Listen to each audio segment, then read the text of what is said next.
accident, you need a lawyer, and you deserve an advocate. Because every accident has a ripple effect. It affects your time, your health, your ability to make money, everything. That's where the advocates can help. Speaking with an attorney is simple and 100% free. We're available 24/7 for your convenience, and we'll take on the claims process so you can rest easy. Because you're not just a client to us, you're a person, and you deserve the best help you can get. You deserve an advocate. This is The Monty Show, the truth in sports talk streaming. When you want unbiased opinions about your favorite team without the spin, all you have to do is find The Monty Show, streaming live and available 24 hours a day, 7 days a week on YouTube. And now, here's Monty. Hey, The Monty Show live on your Friday last show before we move to afternoons. Friday, March 28th, 2025. Monday, 2 Pacific, 3 Mountain, 5 Eastern. Live for you every day, Monday through Friday. And then we're promptly going to take a week off to go to Chicago and watch the Cubs and play golf at Wrigley Field. Everybody ain't able. Yeah.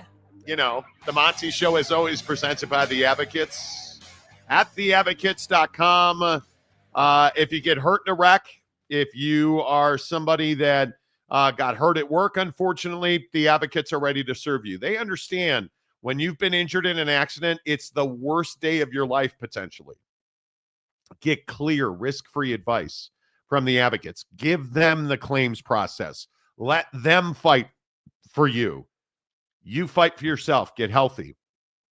Get back to the best version of yourself.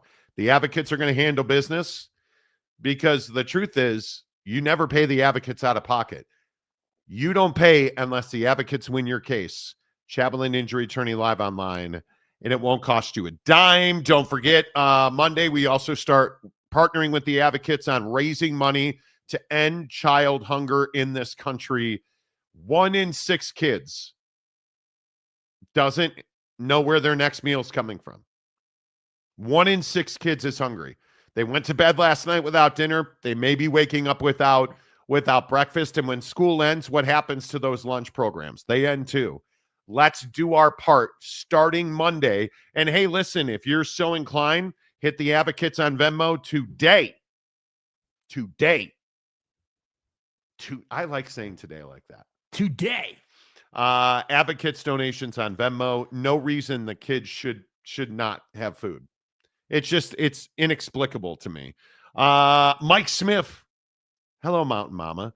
The Catholic Locked On podcast jinked the BYU Mormons yesterday. Well, you know, I believe that I told you Alabama would break a record for 3-point shots in an NCAA tournament game.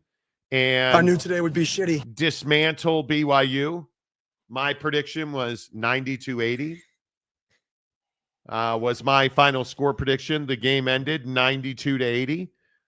It didn't end 92-80, actually. BYU absolutely dismantled by Alabama. You said that BYU would be in position to win the game late. Yeah, I thought they would be. Do you want to apologize? No, do you want to? I don't. Do you want to take a moment to espouse my greatness? And no, I don't. I told you that BYU would get blown out. Nobody saw 25 make. Doesn't matter. Doesn't matter. Doesn't matter. Nobody saw that coming. Doesn't matter. Alabama blew out BYU as I told you they would. I mean, you look at that's a 25-point win. That's it. That's a hell of a performance. Yes, they shot the lights out. Unbelievable.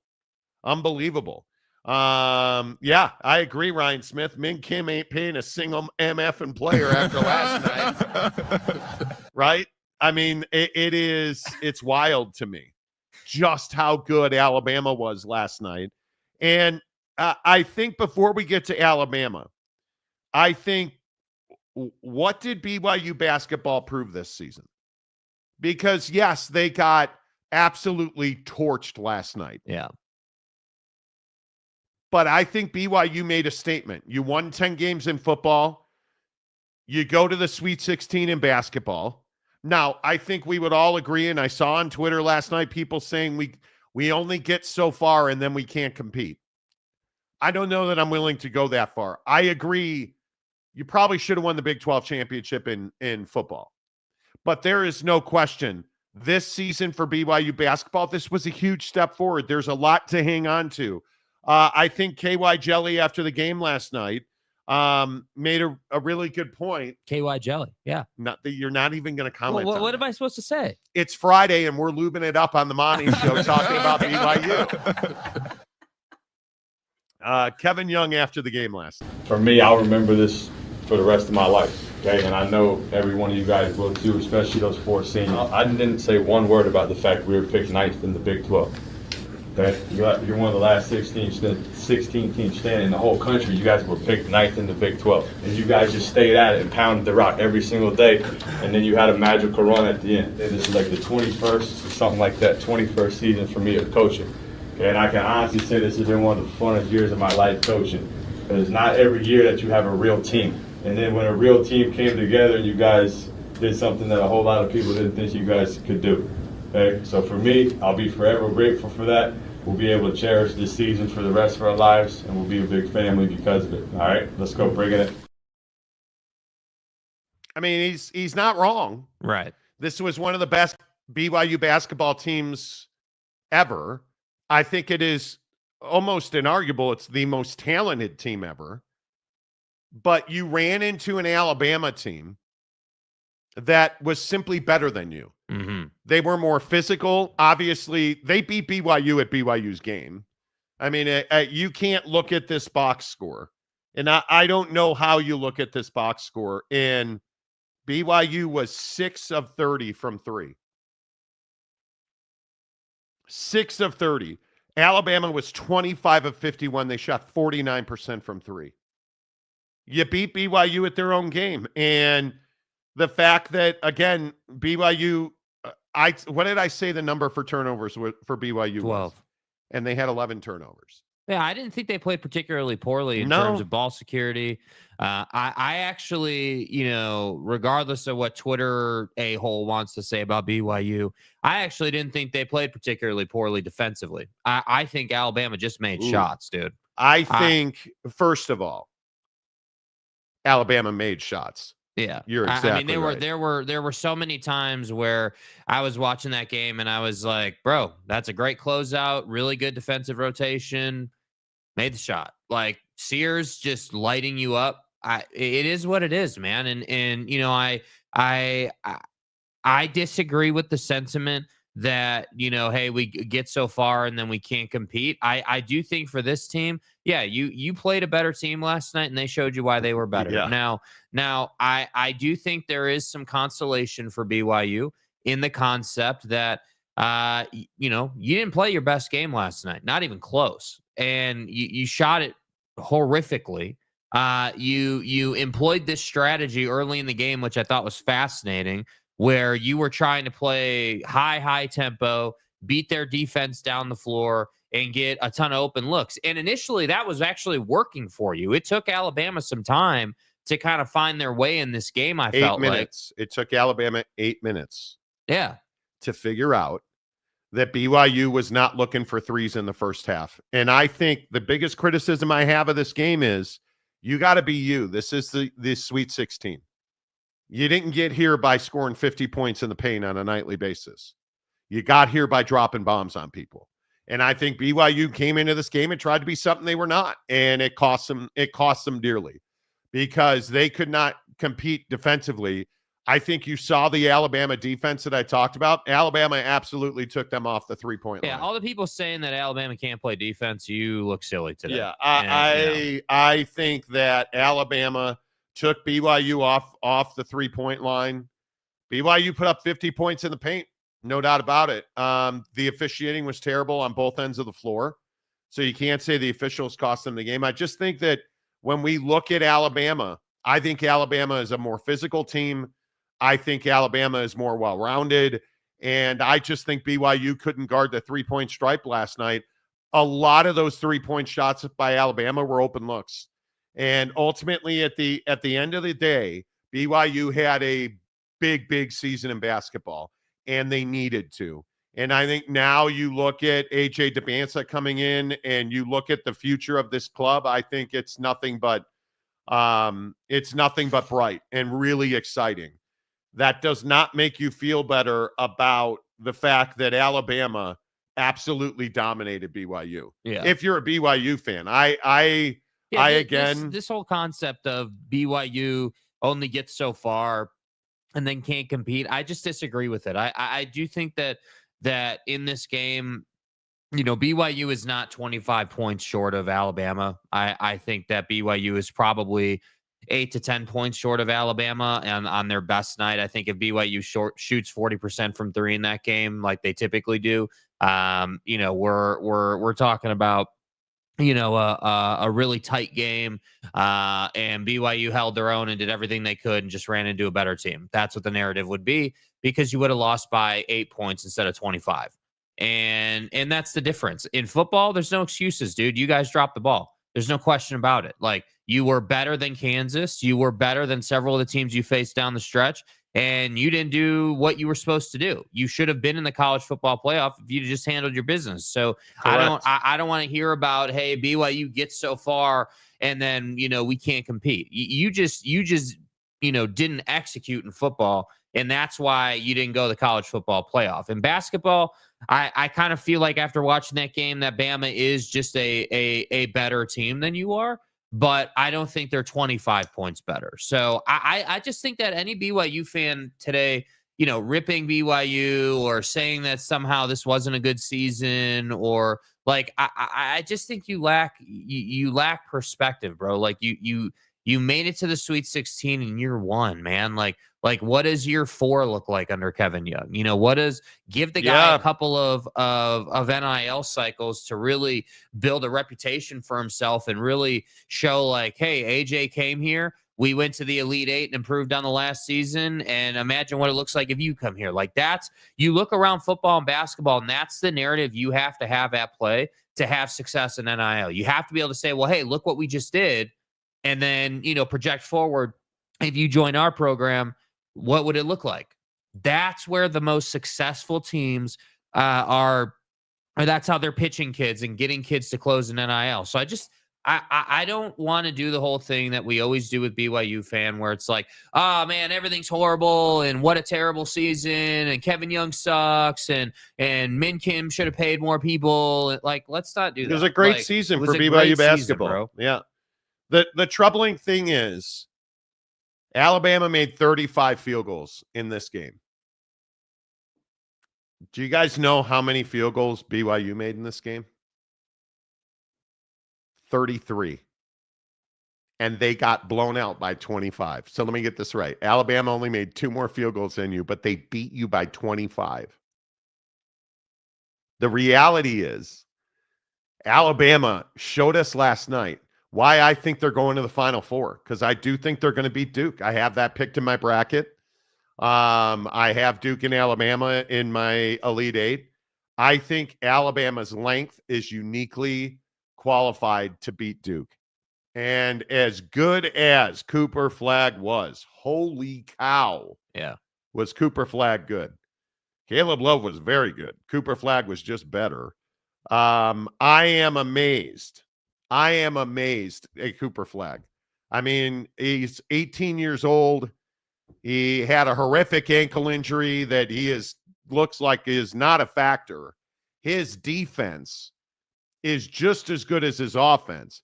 And his offense, that transition 3 at the top of the arc last night, like it's what he does. He rolls out of bed and hits transition 3s all of a sudden now. Mm-hmm. I mean, that might have been the best performance that I've seen in this tournament. Yeah, I just think, early in the game, there was some talk on the broadcast about, how he was being too unselfish and he needed to kind of, get it going a little bit for himself. And I think what people don't quite understand about this guy is he doesn't have to feel rushed trying to score for himself or be an individual contributor. He can try to get his teammates going and see what they have to offer, because ultimately Proctor was proctoring last night. Ultimately, his teammates were putting out last night early in the game.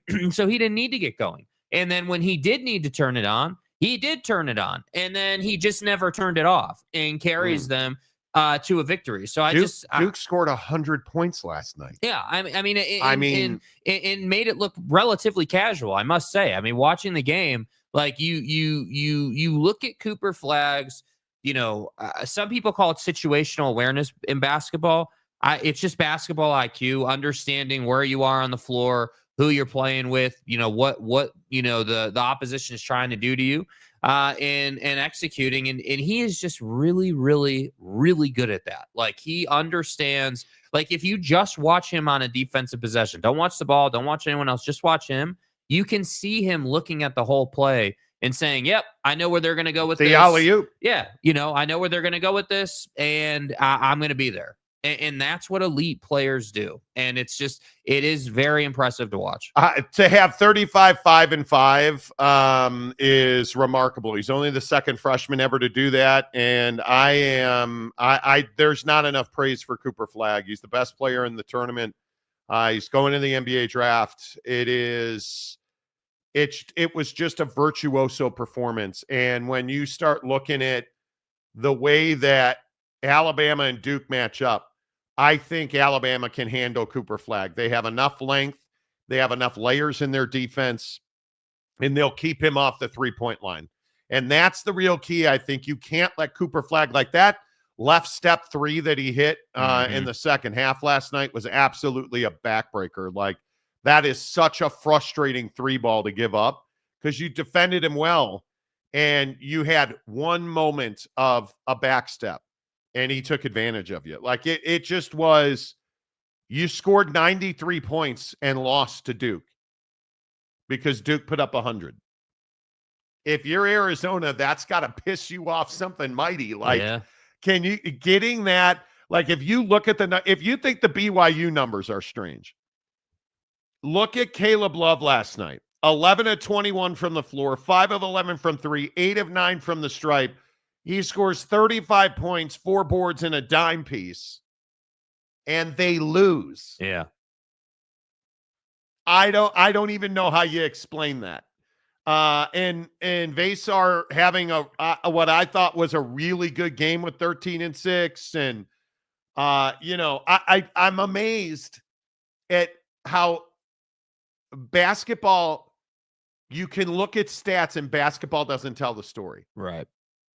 The kids dominating tells the story. Whether it's Sears for Bama, Cooper Flagg, and Caleb Love, you just look at how good they're teenagers. That's the amazing. Like, they're teenagers, and they're absolutely some of the best basketball players in the world. Yeah. And watching Cooper Flagg last night was nothing short of scintillating. I'd love to see him. The quality is ridiculous. The fundamentals, the mechanics, the ease with which they operate. It's amazing. I'd love to see Cooper Flagg go to the Final Four. I just think Alabama's a better team. Well, I think Alabama, I don't disagree with that top to bottom. You look at their roster, there's no question they can beat Duke. I think that finally in Cooper Flagg's short time in college basketball, we're going to be able to have the opportunity to see him play in a game where the other team can actually beat his team. Like, I never felt like Arizona, or with all due respect, anyone they've played so far, it was in danger of beating them. I felt like they were, yes, it was a tight game, but you can kind of see, like in the Texas Tech game, right? You could see that Tech was in a great spot to come back. They were feeling it. Like, you can see in these games, like BYU was as that game was unfolding, you were like, yeah, BYU just doesn't have the goods to come back and eat this 10-point lead. They don't, but BYU lost belief. That Texas Tech game, you guys, sensational. That's one of the most is made of. That's one of the most entertaining games I've seen all year long. So, when I watch Cooper Flagg and I think about the Alabama matchup, I think about, hey, this is the first opportunity we as observers are really going to potentially get to see Cooper Flagg behind in a game, looking to will his team to victory. And I think that's when truly special things can happen, because he is going to have to dominate. He is going to have to to make those tougher shots. And I do think that it's honestly, it's where legacies are made in the tournament. I mean, you look at, Cooper Flagg and you look at his game and his quality, like I'd have no problem seeing him help his team come back against Alabama. I mean, the other thing I think also before we get to the Tech game, for Alabama playing Duke, bro, you damn well better shoot the same way you shot against BYU. Now, see, I disagree with that. I actually think that when I look at that matchup, and I look at Cooper Flagg versus Arizona or versus Alabama doesn't need to shoot 25 more threes. Alabama's just got to play stylistically their basketball, which is get up and down the floor. And if the three's there, take it. But they don't need to make 25 threes to win the game. That is why they're in the Elite Eight. They can play different styles. Nate Oates is such a good coach that you could see what their game plan was. Run and look for threes. And because I think they knew that BYU was going to have to play a different style than they were comfortable with, because Alabama was not going to allow BYU to hit those threes. And they're really good at defending the three-point stripe. Alabama is very good at the arc. I think we saw that last night. I don't think they need to hit a bunch of threes. They need to run, because I don't believe that Duke is that team that can beat you in a 185-point game. Mm-hmm. I don't think they can. Duke, that's not what Duke needs. Duke needs half-court domination is what Duke needs to beat Alabama, in my opinion. And I think Alabama – is Alabama 25 points, or is Alabama superior to BYU? No. But that doesn't matter this time of year. You have one game to match up with. And so that's why I go to the Texas Tech Arkansas game. Right. And I look at Texas Tech, and that was the game of the tournament, in my opinion. The comeback, the performance that we saw from JT Toppin, Christian Anderson, I think saved them at times last night. It's what makes Texas Tech so good, is their ability to get production from different guys. So you guys understand they played an overtime game and only used 7 dudes. Like, they know who they are. And I love that about Texas Tech. I love that JT Toppin continued to find ways to impact the game. He was in the middle of the fourth quarter. I was really worried he was done. He looked a little gassed, and Darian Williams was carrying the team, and then JT just steps right back up to end the fourth quarter and in overtime. It just was a great performance.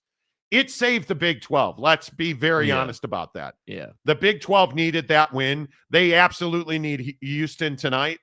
But what a performance by Texas Tech. What a performance by Arkansas. What a scintillating game. I think it's the most entertaining game of the tournament to date. Yeah, and the crazy part is, I think part of what made it so entertaining is Texas Tech shot 25% from 3 in this game. I mean, you want to talk about not being able to make a 3-point shot. I mean, that is, you're talking about, Darian Williams being 2 of 10, like 20%, bro, individually. Like that's what can happen in the tournament. And that's why I say, whether we're looking at this game or the Duke Bama matchup, or, whatever game you want to look at, there are trends, and teams definitely have their colors, and, there are certain pillars that they play the game with and stylistically. But dude, nobody's immune to having the 20% from 3 game and having to figure out how to will their way to victory. And that's why. And only 11 free throws. Wait a minute. You shot 25% from 3, and you only had 11 free throw attempts. You made 9 of 11, and you still scored 85 points. Yeah. Now, the good news is you took care of the basketball. Something fierce. Only 8 turnovers is really, really good especially in an overtime game. So I just look, man, I think everyone is focused on the Calipari streak ending and, which I'm here for, 100%. I think a lot of college basketball is here for it. I think just the same way BYU deserves credit, I think Coach Cal deserves credit. But, would have been easy to not even get there. Do you sit here, and I'm sure you do, on a daily basis, you want to give Cal credit. And I understand that the burgundy blazer, that whole thing, that's a motif, bro. I was 4 for 4 last night picking games, and certain people won't give me credit for that. Right? When you dominate the way that I did, you don't need a bunch of three-pointers to dominate the way that I did. You don't need a bunch of free throws to dominate the way I did. I ran the fast break like a motherfucking track star last night. 4 for 4. This guy had Arkansas winning. I told you. Pew, pew! I don't think I had Arkansas. I don't think you did. But you had Arizona winning. You had BYU winning. You had Maryland winning. What did you get right last night? Yeah, I'm not Nothing. I'm not the a-hole that had Maryland over Florida. Yeah, how about those guys this morning? Wagons. My point is, I'm not only good looking. Yeah, you had a good night, and I'm proud of you for that. That's great. I'm not only dripping with absolute testosterone and machismo. That's right, T. We're 4 for 4. We're 4 for 4 last night. So Do you even know. live? I mean, All right. Nick's D says I was 4 for 4 as well, Monty. D. Stay hard. I'm sure you were, Nick. You weren't here yesterday, but I'm sure you were 4 for 4. Houston has to beat Purdue in Indianapolis tonight. Am I the only one who thinks that is one of the great Penn State versus SMU and Boise thefts that we've ever seen? Is that Houston has to go to Indianapolis to play Purdue? But Monty, they're playing in Lucas Oil, and it's come on. It's absolutely theft. It is absolutely theft.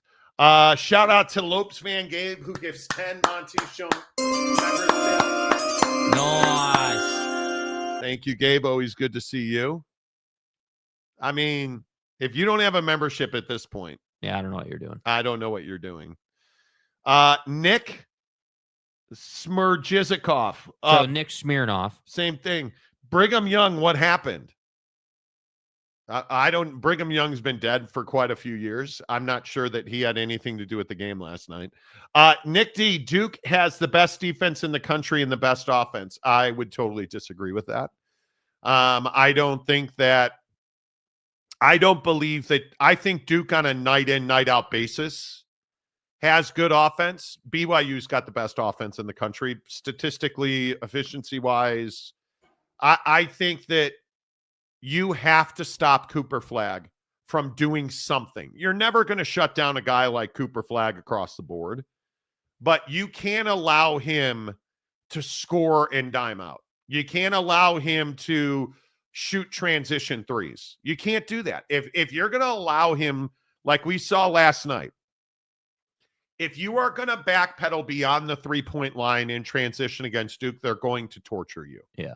You've got to stop above the 3-point line. Make him take a step, preferably to his right, because if you give him that crossover left, I mean, his fundamentals are so good that when he crossed, and it's the highlight everybody's playing, that sidestep left, the reason he's so good, it gives him rhythm and it puts the ball right in the shooting slot. You cannot allow him to rhythm left. You've got to force him to make a move to his right. In my opinion, yeah, he's good going either way, let's be honest. But I think when you look at Cooper Flagg, he's going to have his games. You cannot allow him to shoot the lights out, get to the rim, throw alley-oops, cross courts, break the paint, kick it to the corner. You can't allow him to do all of that. I mean, I just think that, he's such a dynamic playmaker, man. I mean, the problem is he's such a threat, to score the basketball, that when you take that from him, he is going to go right back to let's dime it to Proctor or whoever might be the open man based on the set. And again, I don't, I know we're talking a lot about Cooper Flagg today, but I just think that when you start to see him perform in the tournament and you start to see the quality just, oozing out of him, frankly, like I'm sitting here trying to evaluate this guy while I watch the game, and I'm like, all right, well, he can shoot it. He can shoot it on the move. He can shoot it off the dribble. He can shoot it in transition. He can go to his left. That's his preferred way, in my opinion, but he can also go right. He's got some work to do in his post game, in my opinion. He's got, I'd love to see him develop a little bit more baseline work or, a little bit more in that area. But when you really start to pick it apart, I mean, the strength of his game, like I said, is his IQ.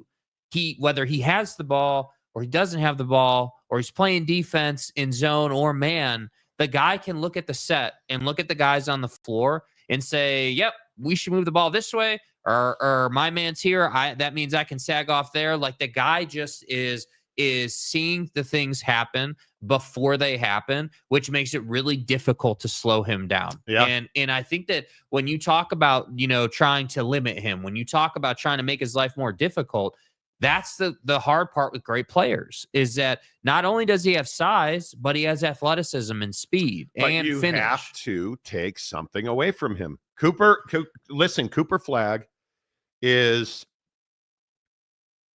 I'll just keep saying, he's the best player in college basketball. I actually think he's a top 10 player in the world right now.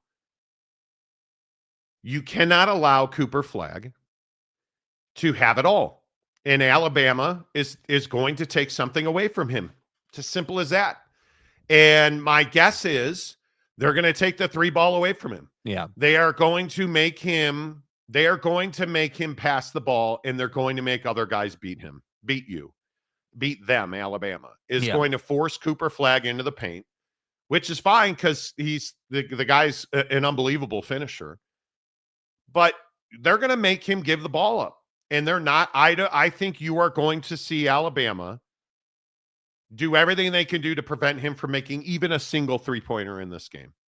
And that's what I would do. I would absolutely force Cooper Flagg to get into the paint and play against my length. And I think you look at the way that Alabama defended last night. They didn't have to defend the paint. They were happy to give you 2-pointers all night long. And why is that? Because stylistically, BYU doesn't win those games. That's a great game plan. Their defensive game plan last night. And again, I don't know shit from Shinola and Alabama a can't. terrible defensive team. Alabama can't defend Jake and his new dog. Yeah, right? They can't defend my fat ass and my new dog. Can't do it, dude. Not at all. Not even a little bit. Yeah, Because it's garbage. Yet when you look at the way that Alabama defends, and you look at the numbers, apparently they can defend, and apparently they can keep you off the 3-point line. One of the best 3-point shooting teams we've seen in some time shot 20% for 3 last night. Ridiculous. Because they can defend the 3-point line. Were you surprised they shot so poorly? No, because they did not. They had maybe 5 open looks all night long. Maybe. I was not surprised. I think I even said it last night. It's going to be a very long night for 3-point shooting at BYU, because Alabama is their best defensive attribute is you can't just blow by them. And I say that because they press you out to the line. You try to blow by their guys or get into the paint, and they play a layered defense. So they're always helping with at least 2 guys behind the ball. If you watch them last night, you'll see that their bigs and their guys lower on the block and in the paint are constantly shifting and constantly moving and aware of, hey, this guy, Richie Saunders, great example. This guy likes to get here or get there. But when you look at BYU shooting numbers, Dallin Hall was absolutely atrocious last night. Yeah. And why is that? Because they were not going to allow him to get into the paint and have those little easy teardrops he loves to hit. They knew what every BYU player liked to do, and they defended it well. And Alabama, I thought handled the foul situation very well. They're going to have to do the exact same thing against Duke. That drove me nuts last night with BYU. You had them, in foul trouble early in the second half, and then you committed a bunch of fouls and gave it right back. And I felt like, again, yesterday on the show I talked about there's going to be opportunities for BYU in this game. There are going to be moments where they have to recognize, hey, we're down in this game. We need to elongate this game for ourselves. We need to get ourselves extra possessions and extra opportunities to score. And what better way to do that than to, prove a point by getting to the line a lot. And they just simply, I don't feel like, obviously they were aware of it, but I don't feel like they recognized it to a point where they said, yep, we're either going to drive the paint and we're going to get that open look and make that, or we're going to get fouled, and then we're going to go to the line and we're going to play the free throw game. And I just didn't feel like, you talked earlier in the show about how like they lost belief. I agree with that. I feel like in the second half, there wasn't like this moment where BYU, because I think at one point early in the second half, BYU had it to 9 at one point. They got it under 10, and they had the free throw situation in their hand. And then from that point to the end of the game, Alabama just turned it up a notch, and that was pretty much it. And I just, it was that long offensive rebound that Alabama got. They missed a three, got a long offensive rebound. Nelson, they reversed the ball, and had a wide open look from three that they knocked down, and that's where the game ended, in my opinion. But here nor there, I think this Duke Alabama game, it probably is a one possession game when it's over. I'd be surprised if either one of these teams won by 6-8 points. I would be really surprised by that. I think that, again, if I'm Alabama, I'm trying to take the 3-point shot from Cooper Kupp, because if he's hitting threes, you're not beating Duke. Cooper Flag. I said Cooper Kupp. I knew I was going to do that this morning too. Cooper Flag. I would take the 3-ball away from Cooper Flag, and I would make Duke win the game inside the stripe. I mean, the crazy thing too, is, and I agree with that, but Duke is -6.5. Oh, as they should be. Duke's the best. Duke has got, what are they, 34-3 now? I mean, they've won 34 games. They should be favored in this game. Yeah, 34-3. Yep. Yep, they should be favored in this game. And you have the best player in college basketball playing his best ball. They are a 34-win team. You're going to favor Duke all day long in this game. I think it's going to be a 2 to 3 point win. You for don't one of feel these like two teams. There's no, you don't see a blowout at all. Not even. I don't know how that would happen in the way that Alabama runs the break allows them to stay in games. They will win or lose. Alabama will win or lose this game with how early Duke gets into the bonus. Right. Because I think Duke is going to have to play inside the arc. You can't let guys like Knapel get high. You can't let you got to make I thought Proctor last night was limited because they did not allow him to get on that, make a layup, make a three, kick the ball at Cooper Flag, who hits a three. That's where Tyrese Proctor gets really dangerous. Yes. When he's not only scoring, but then he stirs the drink, right?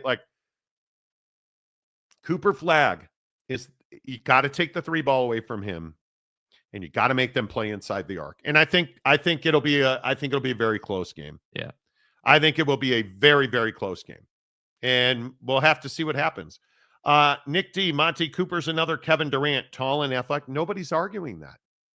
Nobody's arguing it. The best way to beat Duke is to take away Knapel and Proctor. You're not taking guys away at this level. Defenses in college are not lockdown defenses usually. Unless you're Michigan State has the ability to really make your life difficult. Houston has the ability to really make your life difficult. Yeah. When you're as spread as Duke is, you're not locking Duke down. You have to take, I don't mean to be redundant. You have to take something away from them. Yeah. You have to make them stylistically change and hope that it's just uncomfortable enough that they don't find rhythm and flow. And let's be honest too. I think to that point, like sometimes you do need a little bit of help. Like sometimes you need a team not to shoot crazy from three. You like, need BYU to shoot yeah. 20% from three. Yeah, you know, like you need some of that sometimes going through the tournament, and that's why I say, like, you know, we can sit here and diagnose this matchup all day long. The reality is it will, I agree, come down to a make or miss situation. With 5 minutes to go, you're either going to make the shot or you're going to miss it, and that's going to decide if you win the game. And I think that's the greatness of college basketball. But I also think at the same time, for teams like Alabama that really like to get out and run and push the pace and have a ton of possessions, and you know, we gave you the stat yesterday. They on average defend 7 more possessions a game than your typical college basketball team. You know, that could come back to get you against a team like Duke that's got a lot of ways to score. So I love the matchup. You know, I love overall, you know, zooming out a little bit, I love where the tournament's at. I think this has been a really solid tournament so far. This question of, hey, do we like the fact that it's all blue bloods and big boys and Power 4 teams? Yeah, I do, because the reality is Houston versus Purdue is going to be a scrimmage for Houston. Against who? Like Purdue and you. Boiler Down, and, you know, playing in a football stadium, which everyone is just fixated on, which I don't understand. Like, who cares? It's a basketball court. Dudes are going to shoot it and it's going to go in. Like, ultimately, I think the tournament's in a great place, and I hope for college basketball's sake that we are able to get Cooper Flag against one of the better defensive teams in the tournament in the Final Four. And you know, I hope we get that matchup. I would love to see him and Duke playing against one of the best defensive teams in the country and how they would go about that. Yeah, I agree. I just think it's really interesting to see how this all plays out. Stadium guy James, Alabama's peaking at the right time. They looked impressive. They did. Duke is going to run Alabama off that 3-point line. And I know that people don't watch Alabama basketball. Alabama doesn't rely on the 3 to win games. That's a team that usually takes 20-something threes a game, 20 low to mid threes a game. They win games when they shoot more free throws than they shoot 3-pointers. So Alabama, I understand they took 50 ridiculous whatever amount of threes last night. Alabama's not a team that lives and dies on the 3 ball. Yeah. They can shoot it.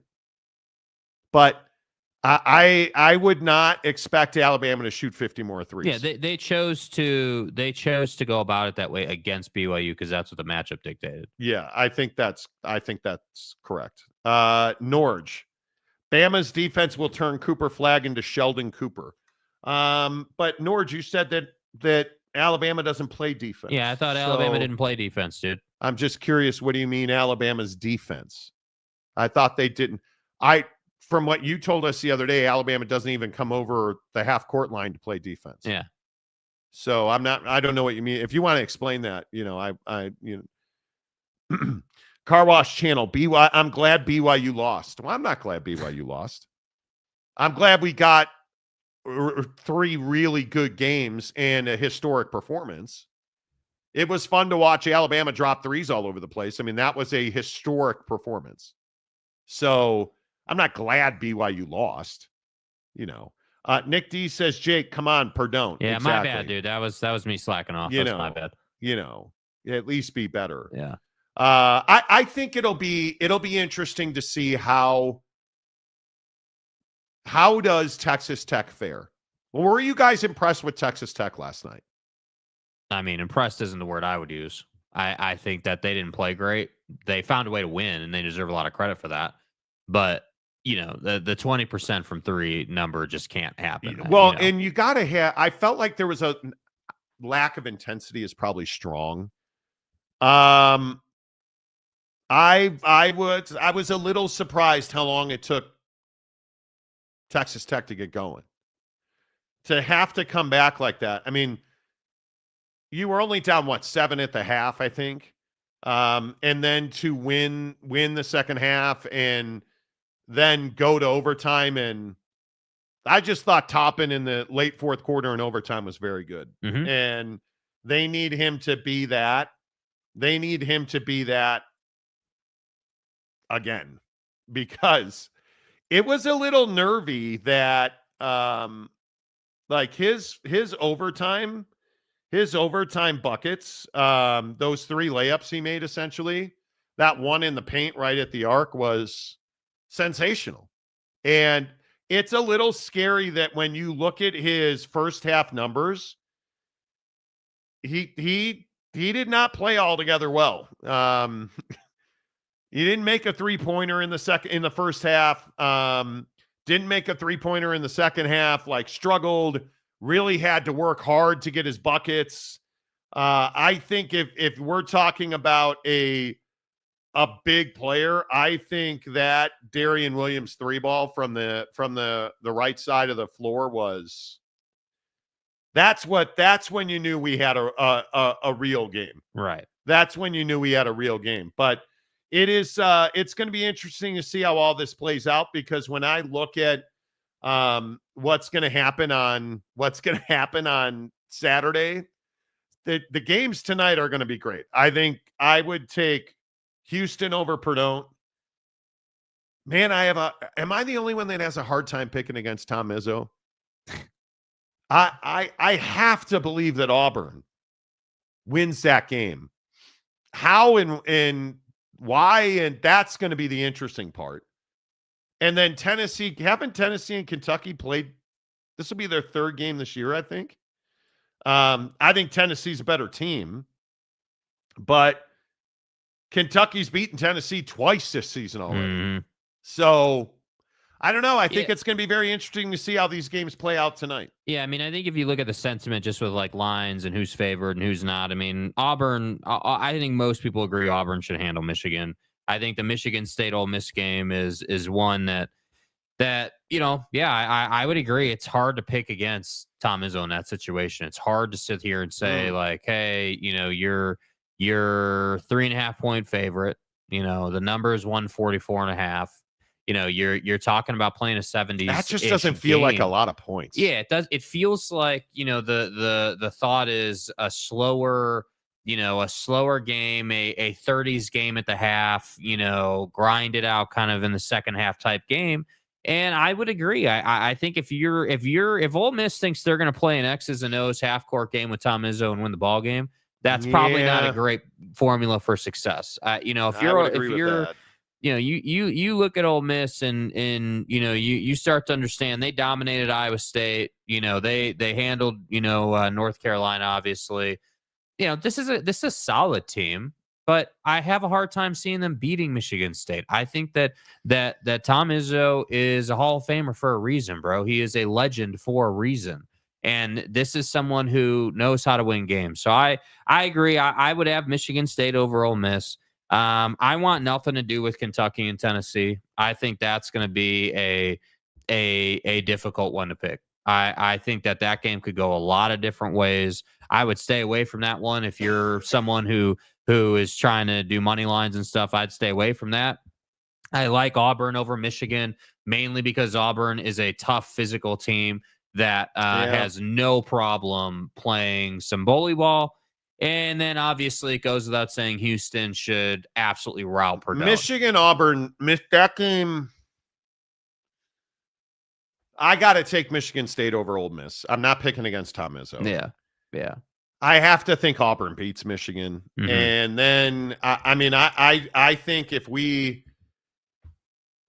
go forward and we look at where that goes, I have to think we get Auburn, Michigan State. And if you've got Auburn, Michigan State in the Elite Eight, aren't you picking Michigan State? I took Auburn to go all the way. I took Auburn to go to the Final Four. Yeah. But just the way that Michigan State pretty comfortably handled New Mexico. Now, it's Bryant, then New Mexico, and now all of a sudden you're running into Ole Miss. Ole Miss beat a really good Iowa State team and made Iowa State look pedestrian. Yeah. But if it winds up Auburn, Michigan State, man, that's nervous time. That is nervous time for certain. Maury Alvarez, good morning. Oh, on one of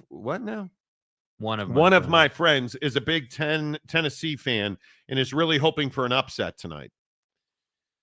Yeah, that wouldn't be an upset if Tennessee won that game. That would not be an upset. Yeah, that would be, they're favored. But Kentucky's beat them twice this year.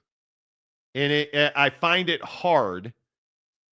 I find it hard to lean. That's going to be another game that's going to be very close. I think Tennessee's it's one of the most difficult games 4.5. to pick, man. Tennessee's 4.5 in that game. Yeah, I think it's one of the most difficult games to pick. I think you're either in the school of thought that Tennessee's lost twice to them, or you're in the school of thought that hey, it's hard to beat a team 3 times in the same year. And you're going down that route. And what I'm saying, like I just said, I would stay away from this game. I think that Tennessee, Kentucky is one of those games where Tennessee's taking it personally because they've already lost to them twice. Tennessee is a team that ultimately has some ways to win games, but I just don't in the tournament. There are clearly games where you're like, yep, that game can go like 8 different directions and it's incredibly unpredictable. And then there are games where you're like, yep, Houston's going to torch Purdue, and we already know that game's over before they even tip off. So I don't have a great sense on that game. I think these games are I thought last night's game, they were pretty easy to pick, in my opinion. Yeah. Obviously, I didn't have Texas Tech going to overtime to do it. These games tonight, I'm going Michigan State. You have to. I'm taking off. I think Michigan just turns the ball over too much. I think if Michigan wasn't so prone to turnovers, I probably would lean for a really tight game there. But Auburn is just going to punish you. Yeah. Auburn will punish you. I'm very interested to see if one of these teams scores 80 points, it's over. Mm-hmm. If Auburn gets to 80, this game's over. If Michigan gets anywhere near, I think if Michigan gets into the middle 70s, I think they're going to win the game. But look at the inconsistency for Michigan so far in their tournament run, right? You played a game with UC San Diego that you won by 1 possession, 68-65. Then you played A&M and you won 91-79. So you just tell me you didn't show up for the UC San Diego game and you played down to them? I just think Texas A&M would. I always thought they were overinflated, but no. But my point is that you played a 3-point game with UC San Diego and then you decided to show up against A&M and put up 90 points. Like, so that's what I'm saying. Like against Auburn, you're not going to be able to show up and not have your best start. You're like, you get down 10 to them. Auburn doesn't turn the ball over. I think they have their turnover rate's like 13%. Like they almost never turn the ball over. And Michigan doesn't value the basketball. This is a recipe for Auburn to dismantle Michigan. And let me just point this out while we're talking about inconsistencies and consistencies. Look at the difference between Michigan's run and Auburn's run. Auburn's, taking care of Alabama State, 83-63. Okay, Alabama State. All right, fine. Write it off. Creighton's a good Creighton team. Right? What was everyone saying? Hey, Creighton jacked up my bracket with that Louisville win. Who the hell saw that coming? And so they get to Auburn and everyone's like, oh, well, is Creighton going to, be a Cinderella? No, actually they're not, because Auburn went ahead and handled their business 82-70, playing exactly the same game they did against Alabama State. So my point is that Bruce Pearl, albeit of cursing on national TV consistently, has his guys playing good basketball as usual. And I just don't see Michigan being able to handle the physicality and to be able to take care of the ball enough to control that game and ultimately win it. It would take, for Michigan to win this game, it would take Auburn playing one of their worst games of the season. And I just have a hard time believing that a Bruce Pearl-led team is going to play one of their worst games in this environment. I just don't see that happening. Yeah, I don't think so either. I would have to think. I have to think this is like 81-75, 81-70. Something like that. On average, Auburn will win. Scores 83 points a game. That's their season average right now. So now I'm going to tell you also that the Mississippi State-Michigan game is going to be closer than people think. I think that Michigan State's a significantly better defensive team at 67 points a game. So I would lean Michigan State there. I don't know how Purdue finds a way to beat Houston. Honestly, I don't. I'm not even being half an ass about that. I don't. Explain to me how Purdue comes out and what? Are they just going to become something they're not? Because Houston's the best defensive team in the country, in my opinion. I have no idea what a path to victory for Purdue looks like. Purdue played High Point in their first game, 75-63, and then played McNeese in their second game, 76-62. McNeese, everyone's All-American. And then you're graduating to Houston. Your season's over tonight, dude. It's over. Yeah, you're not beating Houston, dude. I don't know I don't even know how you do that. I mean, let's be honest though. Purdue goes to the Sweet 16 like it's their job. They're in their 6 Sweet 16 out of the past 8 tournaments, so they're experienced. Purdue has never beaten a number 1 seed in the NCAA tournament. Do you guys know that? Purdue's never beaten a number 1 seed. 0 for 8 all time. Yeah. Show me a path that lets them beat them, right? And to your point, Purdue beat McNeese in High Point. I just don't know how you think that's preparation. Yeah. Because I just don't. I think Houston shoots 39.8% from 3 on 20 attempts a game. So they shoot a good number of threes and they make a good number of threes. Emmanuel Sharp shoots 43%. Uzan shoots 44%. Cryer shoots 43%. Like, how is Purdue going to win this game? How is Purdue going to compete in this game? Yeah, and you know, the other thing that's troubling for Purdue is, you know, you lose 6 of your last 9 to end the regular season, and then you get 2 softballs heading into the tournament, and overall you're a 24-win team. So, like, you know, again, we know who these teams are. We can see the trends. We understand their shortcomings, you know, and their strengths. And I just think that I have no problem, you know, as Screamin' A says the last few days, calling it like I see it. You're not gonna, like, I just don't think that this is controversial. Houston is one of the best teams in the country. Purdue is one of the most mediocre teams in the country that finds a way to the Sweet 16 every single year. And LJ Cryer's got a ring already. Let's not forget that. I think that is it's overlooked. Remember, he was on that Baylor team. Wasn't that the COVID year? Where they won the national championship. He's got that ring. Like, I mean, it is there was a story floating around yesterday about how Purdue didn't offer LJ Cryer a scholarship. He went there for a visit. They recruited him and never offered him. So I just think Houston's going to dismantle them. Yeah. I am quite confident in that. I think that it is. I feel really good about it. Now, does that mean anything? Not really. It is true that I am rarely wrong, if ever, and being this good looking. Right.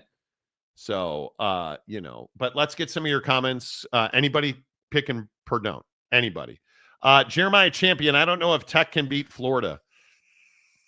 Florida's very good. Florida's a team that nobody talks about. Mm-hmm. Florida's really good. Florida is very good. Hawaiian golfer, Ole Miss shoots well, but they're inconsistent. I'm not expecting a stellar offensive performance from them against a defensively sound Michigan State team. I would agree with that.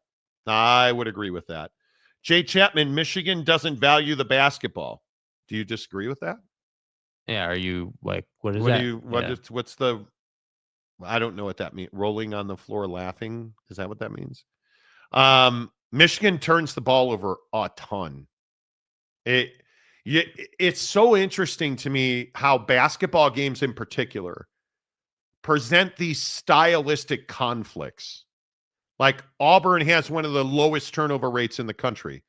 Michigan doesn't, in my opinion, again, value the basketball every possession, which I think the elite teams, the team that winds up winning this tournament, I guarantee you, is going to take care of the basketball game take care of the basketball the entire game long. Yeah. And Michigan's just not that team right now. So it'll be interesting to see what that looks like. I don't know. Comment dump. I agree. It was just hilarious the way you put it. That's all. I think they don't value the basketball. Tech is going to have to shoot better from 3 to beat Florida. Well, yeah. I mean, they had a really awful. Yeah, I'm going to say 25%, I believe it was, from 3 is probably not ideal. No, I would think that's exactly right. I mean, wait, are you saying that's not good? You're saying that's bad. I'm saying that's bad. Yeah. Kentucky or Tennessee? You have to lean Tennessee. You have to, but again,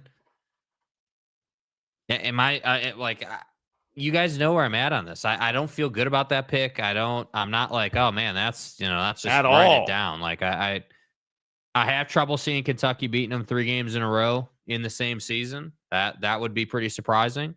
But again, it's the tournament, and is Tennessee in their head about losing twice to this team already? And I don't think so. Or like, but again, I mean, they can sit here all day long and say they feel great about the matchup, but you can't tell me you feel great about the matchup when you haven't figured it out. Like, that's the problem. They've been upset against the spread. Tennessee's been upset 3 times. And that was all in the last 2 months. They lost to Mississippi, and the other 2 were Kentucky. Yeah. They're looking for revenge. I don't think there's any doubt about it. Kentucky guards a 3-point line well. Are you noticing a theme? Mm-hmm. Tennessee loves to shoot the 3. You got to take something away from Tennessee to beat them. Kentucky's taken away the 3 ball in those 2 games. Will Tennessee have a plan to offset that? I would have to think so. You're not going to try and do the same thing and hope for a different outcome, right? I would think not. I just think that there's a pattern here. And I was looking at covers.com. If you don't, my favorite basketball preview sites is covers.com. Let me read you this. Across 18 regular season SEC games, Tennessee made 33.9% of its threes, which is not good. Which is really, they just did not shoot the ball well in conference. Still taking them 42.9% of its field goal attempts. So they shoot in volume, right? Both of those rates will line up with Kentucky defense, who has opponents only hitting 32.5% of their threes, while taking them on 46% of their field goal attempts. So what that tells you is Kentucky not only makes it difficult to shoot threes, they push you deeper past the line. So the depth of which 3-pointers are taken, Kentucky pushes you further and further away from the line, which is why it's really difficult to convert threes on them at a high level. Yeah. So I'm going to take Kentucky to win the game, just because I think Kentucky really guards that 3-point line well. And if you've got ducats out on this game, I hope you took the money line, because I think Kentucky money line is the only way to go. Jazz play at 7 today. Utah Hockey Club plays at 5. Who cares? Honestly, with all due respect, who cares? So, Car Wash Channel, Ryan Smith has essentially said that, the Utah Hockey Club's going to make the playoffs. Did I mention they're 10 points out of a playoff spot right now? The Yeti, the Mammoth. Thank you. The Mammoth. Utah Hockey Club is going to have a very difficult time going to the playoffs, but it's fine. Hawaiian golfer, like Jake said, it's hard to beat a good team 3 times in a year. I think Tennessee comes out to prove a point. Rick Barnes will figure it out tonight. We'll see. Michael Jarrett. Michael. Purdue in Indy has SEC gets every year for football and endless games and bowling games in SEC country and bowl games. So I think Purdue in Indy is nothing. Can't help where the NCAA or whoever is playing. Well, I don't disagree with that. I would agree with that.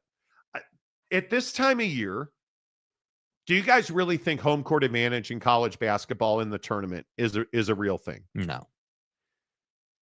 Obviously, Purdue is sleeping in their own beds, right? I mean, I don't know. You probably know this. It's a bus trip. It's a 40-minute bus ride from that crap Lockistan of West Lafayette, Indiana, where I once lived, to up to Indy. Just a 40-minute bus ride. It's nothing. They're sleeping in their own beds. That's an advantage. The problem is who you're playing is not an advantage, right? Like, I think that's the biggest thing. I think at this time of year, talent wins out. We saw it last night in almost every game, and I think tonight we're going to see that. So my picks are Michigan State. Man, that Kentucky-Tennessee game. Tennessee. Take them. Kentucky, Auburn, and Houston. I just don't I think the three of them are pretty straightforward. The Kentucky-Tennessee game is the one that's just impossible. Houston, Auburn, Michigan State. Yeah. Yeah. Auburn or Michigan State? What do you mean? Because they'll meet in the Elite Eight. That game will be Sunday. Yeah, I mean, gotta take Auburn. Yeah, I mean, definitely leaning Auburn for sure, but I definitely need. I want to see a really strong performance against Michigan. I want to see them handle Michigan. Beat that team by 10, control the game. What's that bracket look like altogether? It'd be. I think I'd have to take Auburn there. I think I'd take Alabama over Duke. I think I'm going to take Florida. I think people are shocked at there's some sticker shock, if you will, with the Alabama Duke thing. I think people think Duke is just unbeatable, and I don't know about that. Houston or Kentucky? Yeah, well, Houston. You think Tennessee? I think Tennessee, but I think Houston's better than both of them. I think Houston can. I legitimately think for Houston, they can stop anybody else in the tournament. It's just about how they do offensively. Who's the best team left in the tournament? Probably Houston or Florida. Those two, I think, are. I think it's close. Car Wash Channel for $5. Utah men's basketball play at 1 p.m. on FS1 on March 31st in the first round of the college basketball crown tournament in Las Vegas. Again, so I'm just asking you. I'm not trying to be mean, but. Why does that matter, man? I need you to explain why you don't care about the tournament and why you're just fixated on Utah related stuff. Let me get this that's right. What he's passionate about. I don't hate it. But the point is it's not about what you're passionate about. We're having a conversation about the tournament. We're not having a conversation about the Utah Hockey Club being nothing more than a marketing arm for Ryan Smith. That's all that hockey club is right now. That's it. They're not a playoff team. They're not going to go on a Stanley Cup run. I would agree. It's a cute story. Great. That's fine. I have no problem with those guys. But I'm not bought into, oh, my God, man, they're going to, it's a Cinderella story, and they're going to go to the playoffs. And I'm not here for it, man.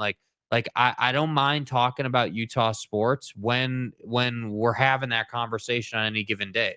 We're not talking about that today. We're talking about the tournament, and we're talking about, the matchups and everything going on. So I'm not mad at you, but what I'm saying is that with all due respect, it's not relevant.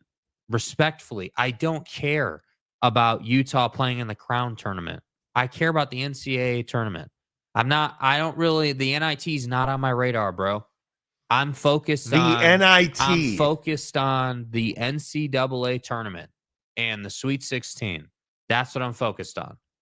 And I think that we like to do this. Are you more interested in Crown Burger or the Crown tournament? Yeah, I'm interested in the Five Guys burger known as the NCAA tournament. That's what I'm interested in. We like to, I feel like as sports fans, when our team is out, we like to just say, the rest of the tournament's garbage anyway. Here's the problem is the Crown tournament's actually a really good bracket. And I think I think it's going to be really interesting to see where this all ends up. Like Utah, Butler, G-Dub, Boise State's in that tournament. Nebraska, Arizona State, Georgetown, Washington State, Tulane SC, Colorado, Villanova, Oregon State, UCF. Like there's some good clubs in this tournament. And I think that when you look at the way that this thing shook out, I actually think it's really good. But nobody cares. Nobody cares. And again, I understand that they don't have Drip Bayless, who we're going to talk about in a minute. Is there anybody who thinks that FS1 is relevant? No. I think that's one of the biggest problems here is that you can't put stuff on FS1 and think people are going to watch. This is the Live Golf thing. Live Golf is rolling out a documentary style show, much like Full Swing on Netflix, trying to take you behind the scenes and show you that we care and our golfers are passionate. Nobody cares. Yeah. And it's on FS1. Which is a big step up for Live Golf. Don't get me wrong. But Chris Karn, good morning to you, sir. BYU is out. Can we talk about the Bulls making LeBron look old and slow in the final 12 seconds? Okay, so you want to talk about that? We can talk about that.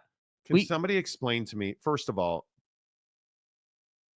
what is LeBron doing on the inbound pass? I have no joy in my life. The Cubs won last night, and we are going to win the World Series at some point. But the Cubs win last night. Right. A week from now, I'll be asleep in a hotel room in Chicago. Probably not. It's 8:00 in Chicago. I'll be awake, eating some amazing breakfast in Chicago a week from now, getting ready for opening day at Wrigley Field. And I still will not gotten over the fact that under 15 hit a game-winning shot for the Bulls last night because LeBron James can't inbound a basketball. What was that? What was that? I don't know either. The best basketball player in the world can't get a ball in bounds. And it leads to under 15 hitting a game-winning shot. You figure it out. Yeah. I can't. And you know what? You know what, Chris? Jerry Reinsdorf needs to trip and fall down a sewer. I don't know how else to say it. Because the beloved Chicago Bulls, we will be nothing until that man no longer takes breaths. I hate to say that. You know, I mean, he needs to get mauled by a pit bull. I don't know how else to. How else do you save? You can go to Pound Town. How else do you save the Chicago Bulls? Again, I don't know. It's not the best situation, and we all know that. Trip and fall into a trash compactor. Okay, whatever gets the job done. That's the only way the Bulls will ever win. There's a new Final Destination movie out. I mean, maybe the vibes are right, dude. Can I just ask and I know, listen, I'm not a smart man. I totally get it. Yeah, I am 100%. Yeah, you are. Yeah. Why do when I was a kid, the movie was called Faces of Death. Now it's Final Destination. Right. I was walking down the street and Mabel tripped and fell and got stung on the butthole by a bee.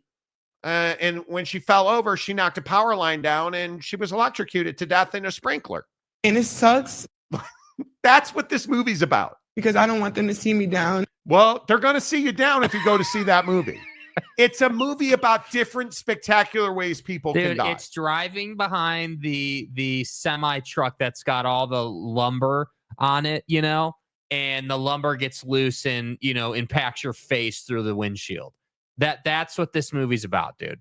Like, and there's 7 of them, if I remember right. Can you do me a favor? Text me when Hollywood makes an original movie again, and I'll go see it. Right? Like, I get it. I'm over this whole thing where, it's Toy Story 67. Woody finally gets a new hat. Is it possible that they could ride the D? Nemo 64. Nemo finally left the fish tank. He's back in the lake. Nemo moves to a lake from the ocean. Will he survive? Oh my God, Nemo took the bait. Literally. Did LeBron go to Nemo's memorial service? No, he didn't. Whatever.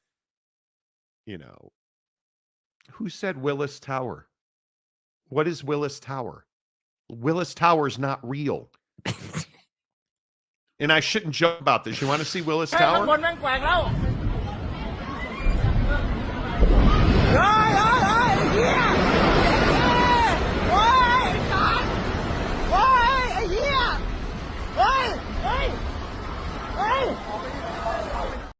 Did you guys see this earthquake in the Philippines? I kid you not. That's a 7.7 earthquake in the Philippines that knocked down buildings that were under construction. This is a code 10 abort. Nah, I'm good. Nah. My wife, who does not like anything that flowers, grows, or sprouts, including happiness and love, won't let me live in Florida. And I kind of understand why. Hurricanes are not good. Hurricanes or earthquakes, go. Probably earthquakes. Honestly, I don't want to deal with the flooding. Well, and the wind that takes your stuff and moves it like 5 blocks so away. It's going to rain a ton. Then the storm's going to bring in the storm surge. Then on top of that, you have the wind. Like nah, dude, I'm good. I'm good. Reinsdorf needs to fall off the Sears Tower onto a bike with no seat. Bro, dude. Okay. Nobody calls it Willis Tower. Nobody. Exactly right. People from Chicago, it's the Sears Tower. Yeah, it's not Willis Tower, dude. Stop. Faces of Death was wild. Younger people have no idea how terrifying that movie was. Chewy Gonzalez. Reminds me of Spike TV's 1,000 Ways to Die. Yeah. Bro, why are we obsessed with death? Because it's the unknown. We have no idea what happens after death. So I go to the dermatologist yesterday for my annual dermatology freeze it off my face thing.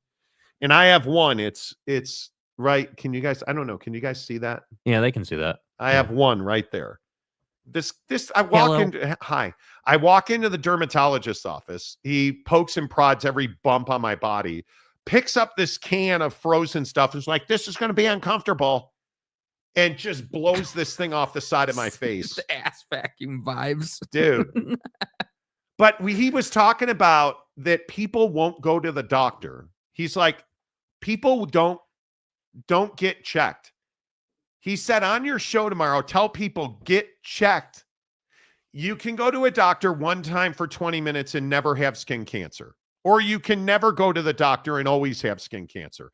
Yeah, I'm going to go to the doctor one time a year for 20 minutes. Now, it was longer than that because he was super busy and traffic sucked. And go to the doctor and get checked. It's not rocket science. Guys. Hey, guys.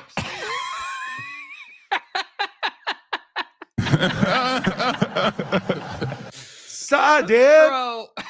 See, it's two different. That's the hard part. It's two different voices. Guys. Dude. Gumby. I'm waiting for the guys. Do you remember in Final Destination 3 when Buddy died this way? Guys, do you remember in Final Destination 76? Jimmy was in his bedroom playing video games. And he went to sit down in his super duper gaming chair and it had fallen over. Those are numbers of death. Wound up taking a wheel in the rectum. And then he choked. Rectum. He fell over and choked on the gaming cable cord. It was pretty amazing. Hugh Janus.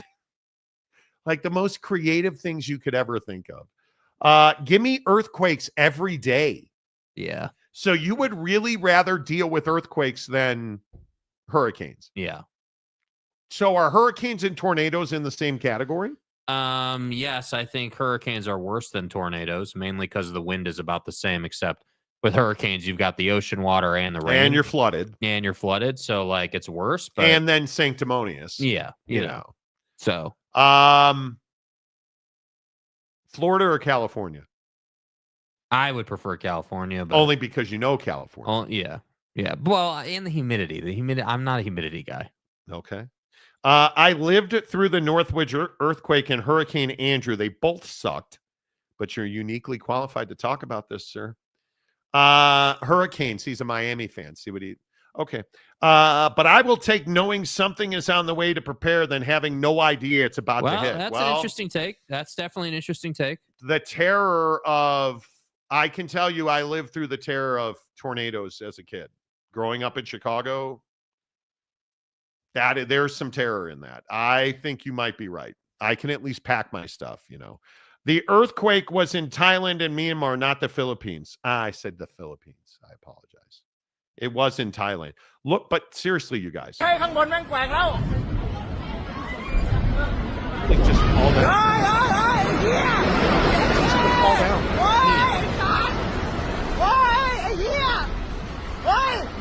Dude. Nah, I'm good. There's a video of this from the freeway. That's all too reminiscent of a certain day that lives in infamy. But there's a video of it from the freeway. This lady is driving down the freeway in Thailand, and the building falls down. Like it is terrifying. Chaos. A 7.7 earthquake. Yeah. Like if you know, for instance, Rock and Rant, not knowing the earthquake is coming is terrifying. My wife lived through Northridge. It's terrifying. Yeah. Having been in an earthquake, having been woken up by an earthquake, it's terrifying. Because you're not thinking about it. At least with a hurricane, you can pack your car and you can pack the kids and Jake's dog and all that stuff and drive away. Yeah. Boom. Out of here. Now you're going to come back and all your stuff's going to be wet. But at least you have a chance, like with those wildfires in LA, never had a chance to save anything. Nah. The earthquakes, you never had a chance to save anything. The hurricane thing's interesting. At least you know it's coming. At least you know it's coming. Hurricanes are wet tornadoes, yes. Yes. And donuts, I surfed for 30 years. I get checked every 6 months, pre-cancer, frozen, and had small melanoma on my back. No joke, you guys, please. And I'll continue to say this. Go to the doctor. Certain people on this show, and I'm sure you can figure it out, refuse to go and get annual physicals, refuse to get checked for things like, when's the last time you went to a dermatologist, Jake? Never been to a dermatologist, bro. Are you ever out in the sun at all or not really? Sometimes. Jake plays a lot of golf. He's out in the sun all the time. You need to go. You absolutely need to go. Yeah. And most people will not go. And I don't understand it. He was telling me, I went and saw the dermatologist yesterday, that the most common places for skin cancer amongst people who are golfers, he mentioned people that ride their bikes a lot, people that garden a lot, people that run outside a lot, hands, ears, top of ears, and behind the ears. Mm-hmm. And I totally get that because you never look at that stuff. But he was saying it's usually head and neck and hands. Yeah. Is where people get it. Go get checked. Hawaiian golfer Final Fantasy 69. Guys. John Smith and Lady die from both quaking and soaking. There you go. Quaking and soaking. I would take hurricane or earthquake, surprise tornado, F that noise, dude. Surprise tornadoes is not good. Not good.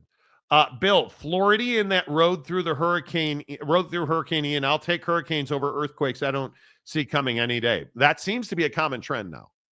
Most of you agree with that. Danny Kiger, hurricanes to tornadoes is like cancer to a heart attack. Well, neither one is good. I would agree with that. Gumby says, I'm just glad my biggest natural threat is 30 degrees in the winter. Right. I'm so done with the weather changes. Like, can we just have summer now? Nope. Can we just have summer now? It's going to be, I think the high today is 50 with rain and wind. 59. In Utah. Yesterday was 79 degrees. Today, the high is allegedly 59. I have trouble seeing it getting even that high. Sergeant Brown. Funny how nobody just dies from a heart attack in any of the Final Destination movies. It's always something completely ridiculous. Well, that wouldn't be exciting, right? Yeah, Watching Ned just fall over in his recliner is probably not super entertaining. Stadium guy James, I'd take hurricanes. My parents live in Florida, and their windows are designed to withstand a Category 3 hurricane. Cat 4 are rare. Well, I don't know that I agree with that, bro. 4 and 5 is getting more and more common. I would live in Jupe. I would move to the Atlantic coast. My wife will never do it. No. My wife will never do it. I've spent spring trainings there. I've sold I sold magazines door to door at one point in my life in Florida. Guys. Hey guys, you want to buy a magazine? Jimmy Otson, home insurance in Florida is the bomb. No, it's not. Sergeant Green was stationed in Japan. The typhoon safety brief was established due to ingenuity. Okay, typhoons are not fun. Chewy Gonzalez, supposed to snow Tuesday and Wednesday next week in Salt Lake. Just kill us already. It's ridiculous. Oh, well, another great winter storm in April for the mountains. 18 feet later, and everything's awesome. Cool. Now that I don't snowboard anymore. Awesome. Here's the weather in Chicago. Here's the weather in Chicago next week. Let me look it up. Too busy hitting a little white ball on a snow-covered fairway. That seems like a good idea. Today, 75. Tomorrow in Chicago, 65 in rain. Sunday, 64 in rain. Monday, 39 in snow, you prick.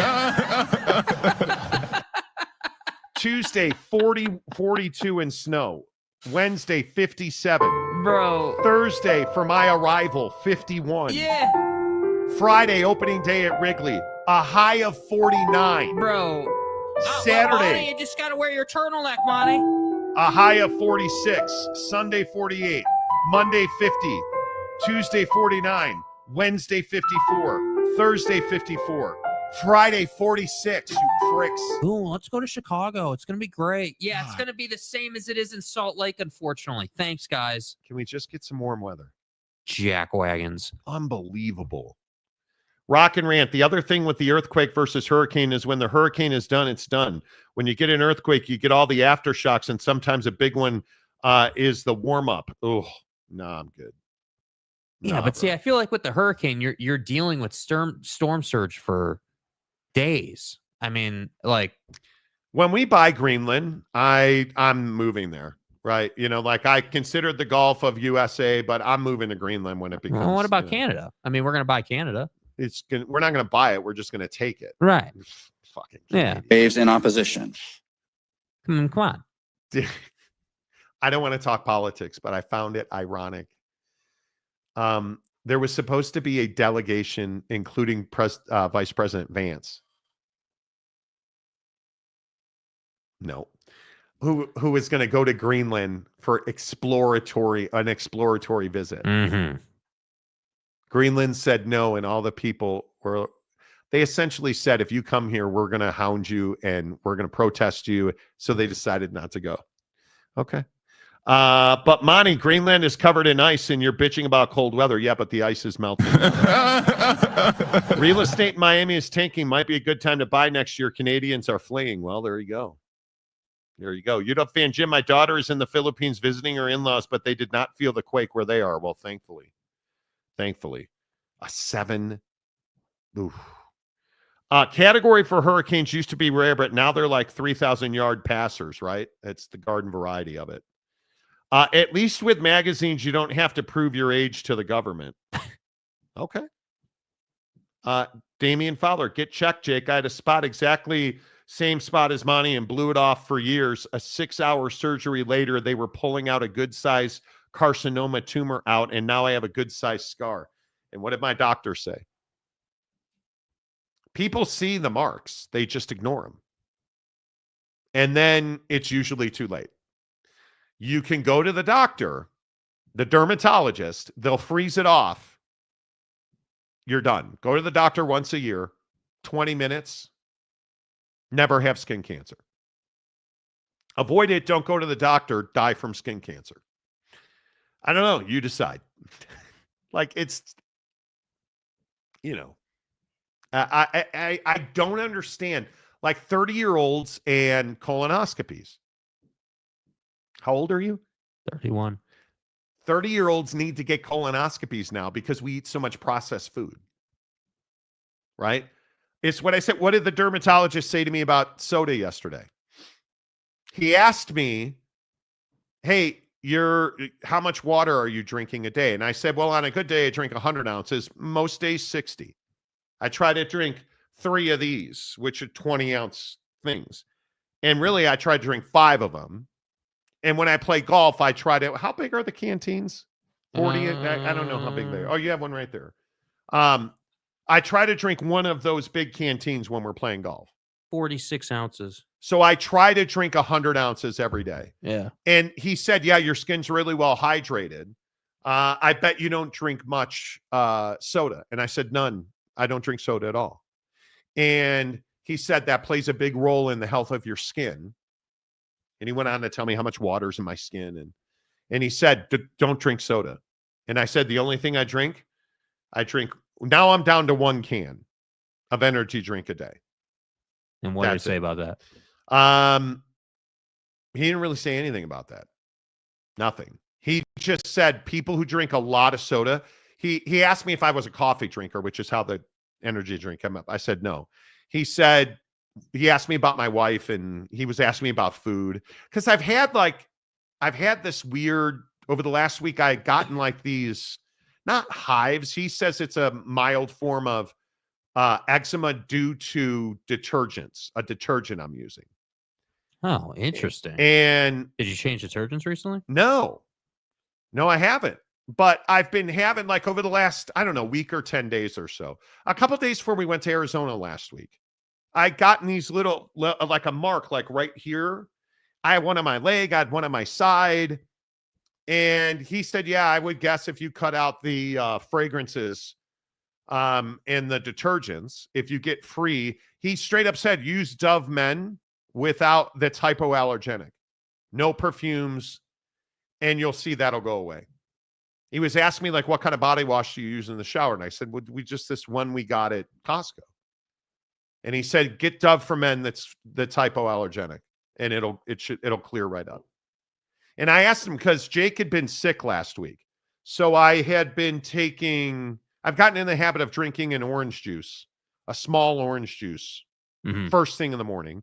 When Jake was sick, I was pouring emergency into it. And I gotten the microchip injected into my arm last week. That's a COVID vaccine. He's a sheep and, like, a liberal and, all that. And so I was asking him, hey, could it be that, I have a too much vitamin C, which causes an immune thing? He said it could be, but I really doubt it. He said, I think it's the coronavirus. So, Monty, try using Draft laundry detergent. It helped me tremendously. Yeah, I'll look at that. I don't have skin problems ever. That's why this was such an interesting thing. I've never, knock on wood, never fought acne, never fought pimples. Maybe once or twice a year I get a zit. I have really good skin. And I think a lot of it is I don't drink soda. I drink a ton of water. How's your acne been? Fine. Yeah, good. Drink a lot of water. Yeah, I mean, I try to, I vacillate back and forth. Like, I'm kind of the same thing. Like, I try to, I find for me with drinking water, because we get up early. Now our schedule is going to change, but I'll still employ this. So, like, what I do is at night before I go to bed, I'll fill my canteen up with a bunch of ice and water because it'll stay cold overnight. And then when I get up, I can start with, and the amount changes every day that I drink right when I get up. There are some days where, it's probably a quarter of the canteen that I'll just, pound away at because I'm thirsty. Pound town. Yeah. Other days I want nothing to do with it, and it'll just kind of be like a quick thing. Oh, totally get that. Totally. Totally. But, like, on the good days with water, I find it's easier for me to drink water when I'm eating. So, like, with lunch, if I can knock down 1 canteen with my lunch, those are the days when I do really good with water. So I'll start the day with, quarter of the canteen when I first wake up, because I'll get up out of bed. I have my canteen on my nightstand. I just leave it there. I get up, grab my canteen, head into the bathroom, get the day started with a shower. But I'm always cognizant of, hey, before you get in the hot shower, let's drink a bunch of water. That way we're not just starting with dehydrating ourselves. We can at least have some water in the system. So I'll drink some before the shower. I drink some after the shower. And then before the show, on my best days, I'll usually have about half of this canteen gone before the show gets going. And then by the time like 11 gets around, I will have finished one. And because by the time 11 gets around, we've already been up, 6-7 hours at that point. And so we're way kind of ahead of the day at that point.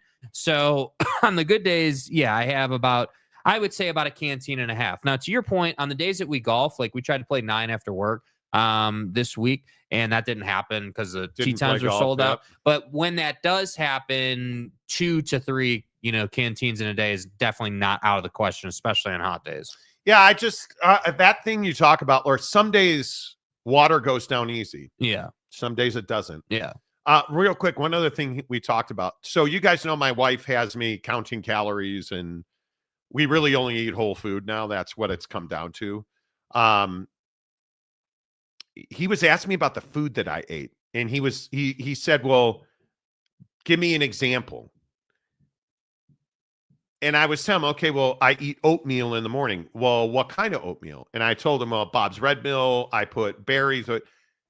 He was telling me if you eat whole grains and you mix in a lot of antioxidant fruit like berries, it does wonders for your skin. He said if you he said it's not. I'm not surprised to see the quality of your skin, because I routinely see people that eat whole food have much better skin.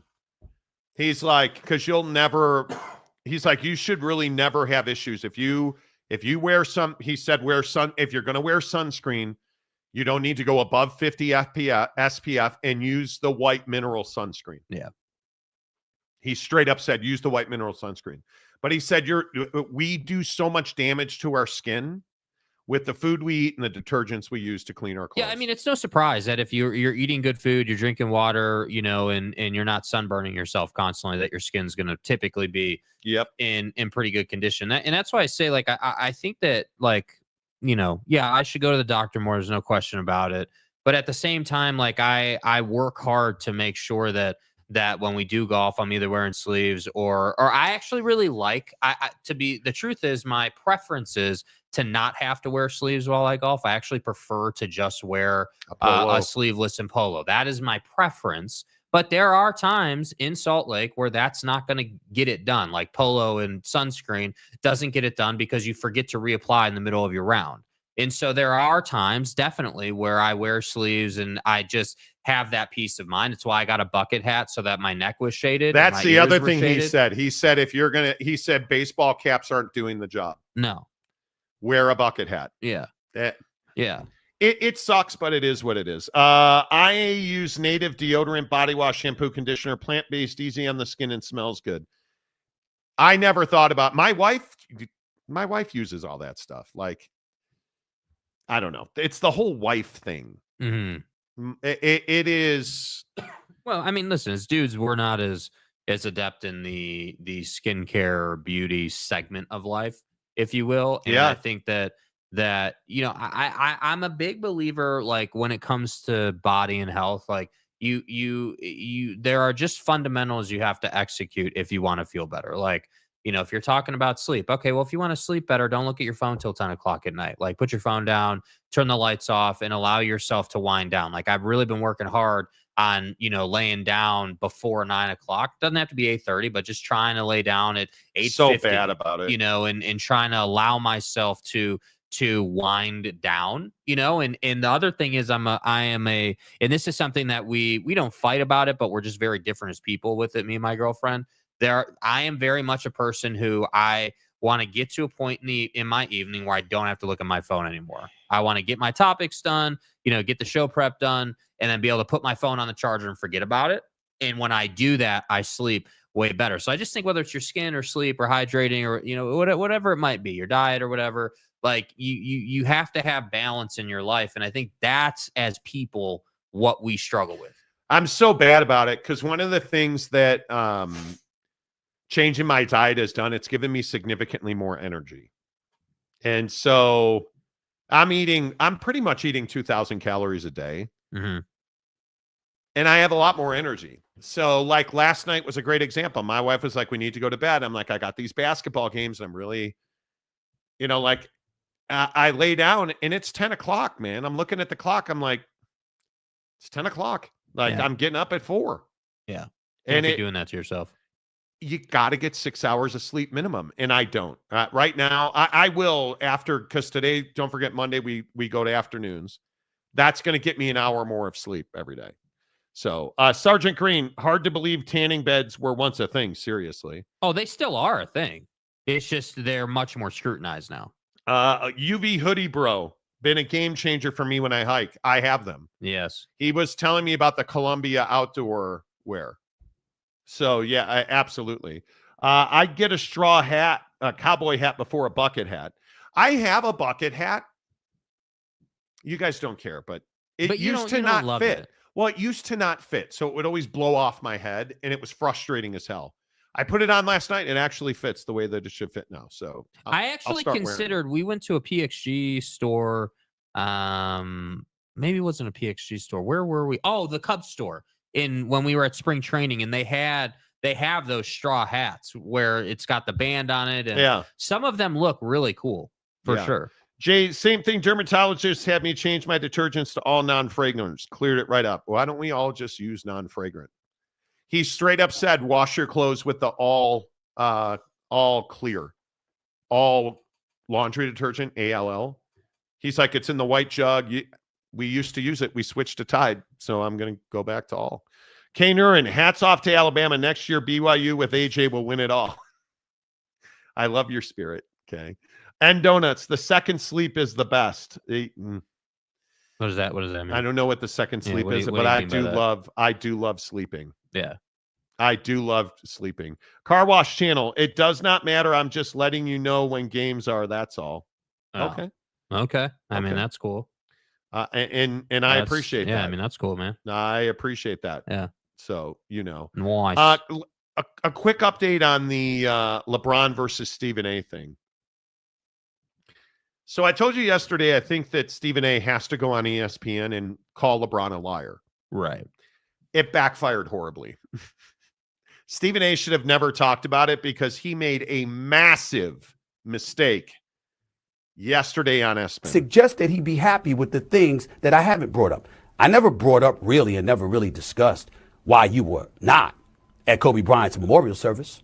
I never really brought up or discussed why you did not attend Dwayne Wade's Hall of Fame induction when that man was directly responsible for you capturing a championship for the first time in your career. I brought up none of that. I didn't bring up the fact that even though when people had asked, you had alluded to what had happened tragically to your son, and thank God he's okay with his heart condition. I didn't bring up the fact that even though you couldn't go to the Hall of Fame induction of Dwayne Wade weeks earlier, you were out of the country on business. I didn't bring that up. That's your personal business, okay? But the fact is, you wasn't at the Hall of Fame induction of a brother that's going to drastically assist to you being a Hall of Famer because he helped you become the champion that you are, and he was a big brother to you. I brought up none of these things. It's very unfortunate that he has done this. It's very unfortunate that he has tried to ostracize me amongst the NBA community and the sports world and beyond, talking about how I talk about I'm pooping on the players and all of this other stuff. They don't bring up all the time we praise the players. I applaud them when they win.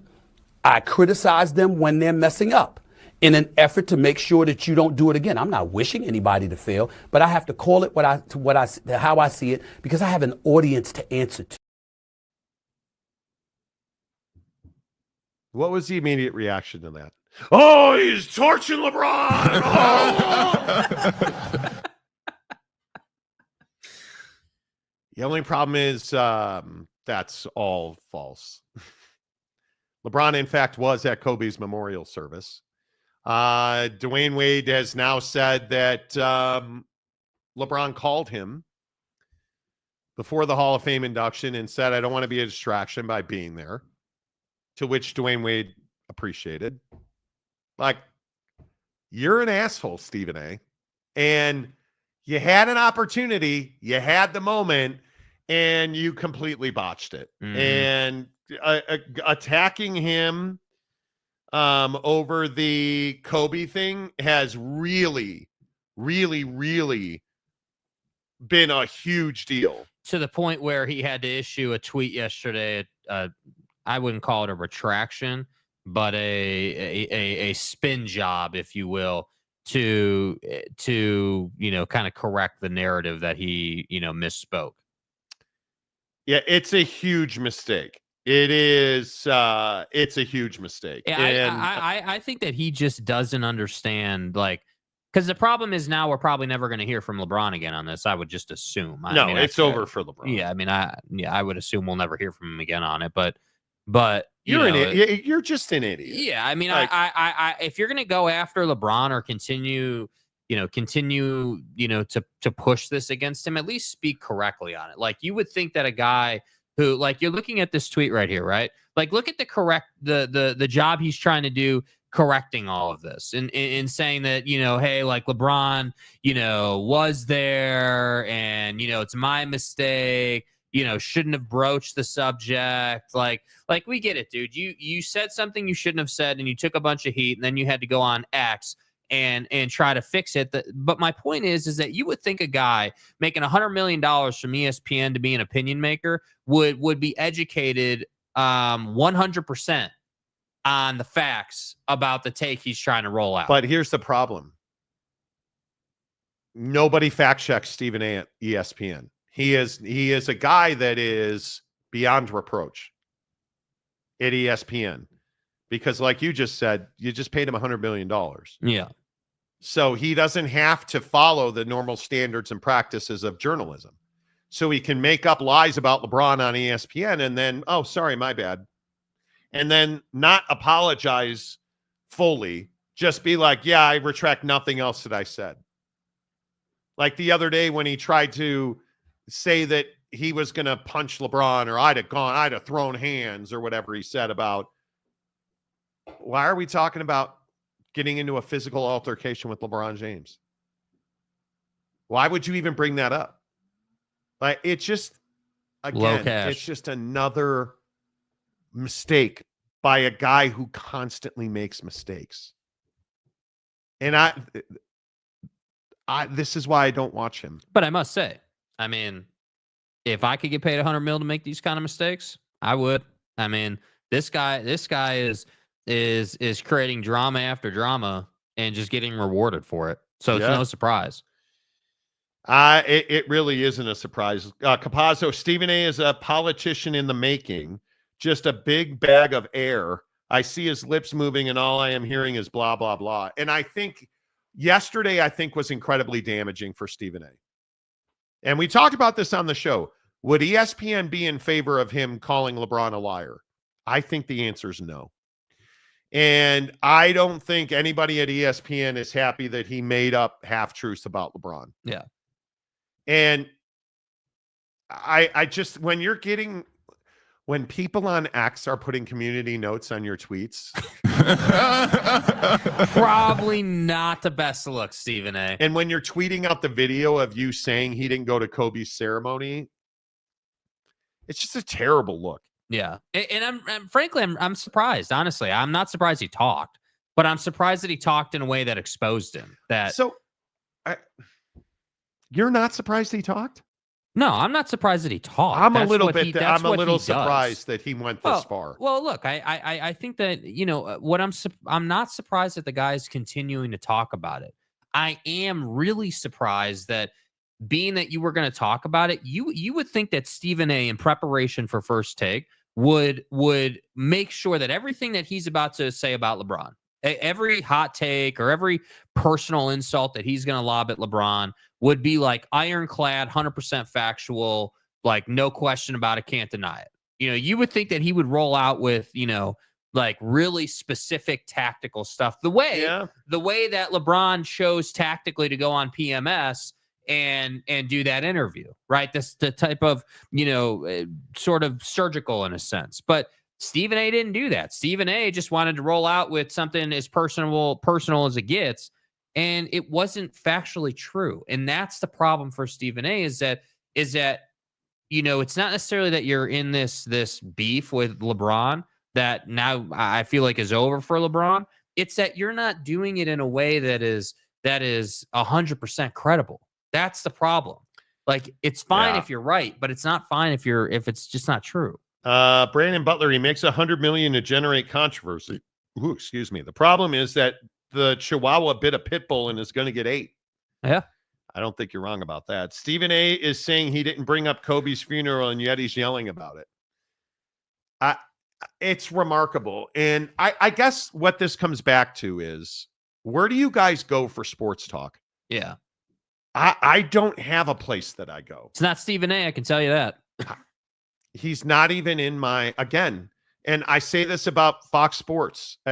It's not even in my ecosystem. I never watch FS1. Yeah, ever. my appetite for sports talk is not exactly, through the roof right now in terms of who I have to listen to. Like, obviously I've talked about it multiple times. I enjoy Rome, but like when there's golf on or the tournament's on as an example, or, baseball opening day yesterday is on, I'm watching that stuff, like it's really more of a thing where I wish that I really do genuinely. I wish that I enjoyed Pat more. I don't. It's not. I don't enjoy it, especially in the off season. I think the quality of that show gets worse because they don't have anything to talk about. Yeah, it's tough, dude. And I think that it's really difficult. Like, Dan Patrick has aged out. Rich Eisen has aged out, in my opinion. Rich, I think Rich is good for some moments. I think he does a good job with the combine and all the interviews and everything that he does that way. But on the day to day, I'm not like, oh man, I gotta turn on, what is it, Roku or Tubi that he's on, to listen to him in the day to day, and that's what's hard for me is obviously someone that does a show. I really appreciate quality sports talk. I appreciate a conversation that is well thought out, has depth to it. You have an opinion that's based on numbers or historical trends, whatever it might be. I enjoy that. The problem is I'm not a huge podcast guy, generally speaking. I was never a huge consumer of the Joe Rogans of the world or any of those bigger podcasts that we get. So for me, it's just like, hey, I have my couple of things and that's kind of it. Like, I do agree that the sports talk world is, in my opinion, is definitely thirsty for a show to come in and be really well educated, be entertaining, like just a higher level of quality in that realm. Like, the sports bro thing, that angle on it worked for a while, but I don't know that, like, yes, Pat gets a ton of views, and I agree right now he's probably the biggest name in the game, but I don't think anyone's accusing him of doing some, top tier high quality show. No, I would agree with that.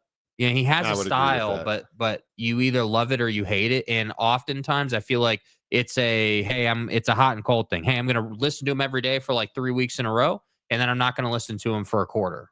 And then I'm going to feel like, hey, like, I haven't listened to Pat in a minute. Like, should I turn that back on? You watch Paxton, you watch PTI. I have not seen PTI in I don't know how long. I have not seen PTI. Me either. That's crazy.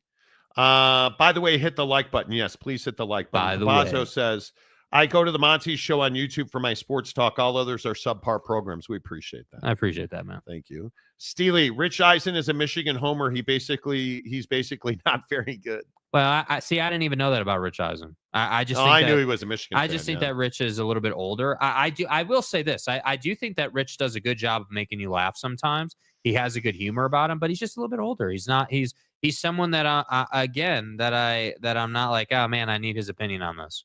That's not who I look to Rich for. Yeah, I would agree. Damian Fowler, I only watch sports podcasts on YouTube. Mainstream media sports shows make me sick. The game in sports talk has changed in the mainstream. Mm-hmm. And it's very difficult to even describe that. Like, there's a situation in Chicago at the Score where this guy, Dan Bernstein, who is by any measure a legend. Yeah. Do you know who Dan Bernstein is? Yeah, I mean, obviously, I know the name. I know, obviously, that he's a huge personality for the Score. But yeah, was. But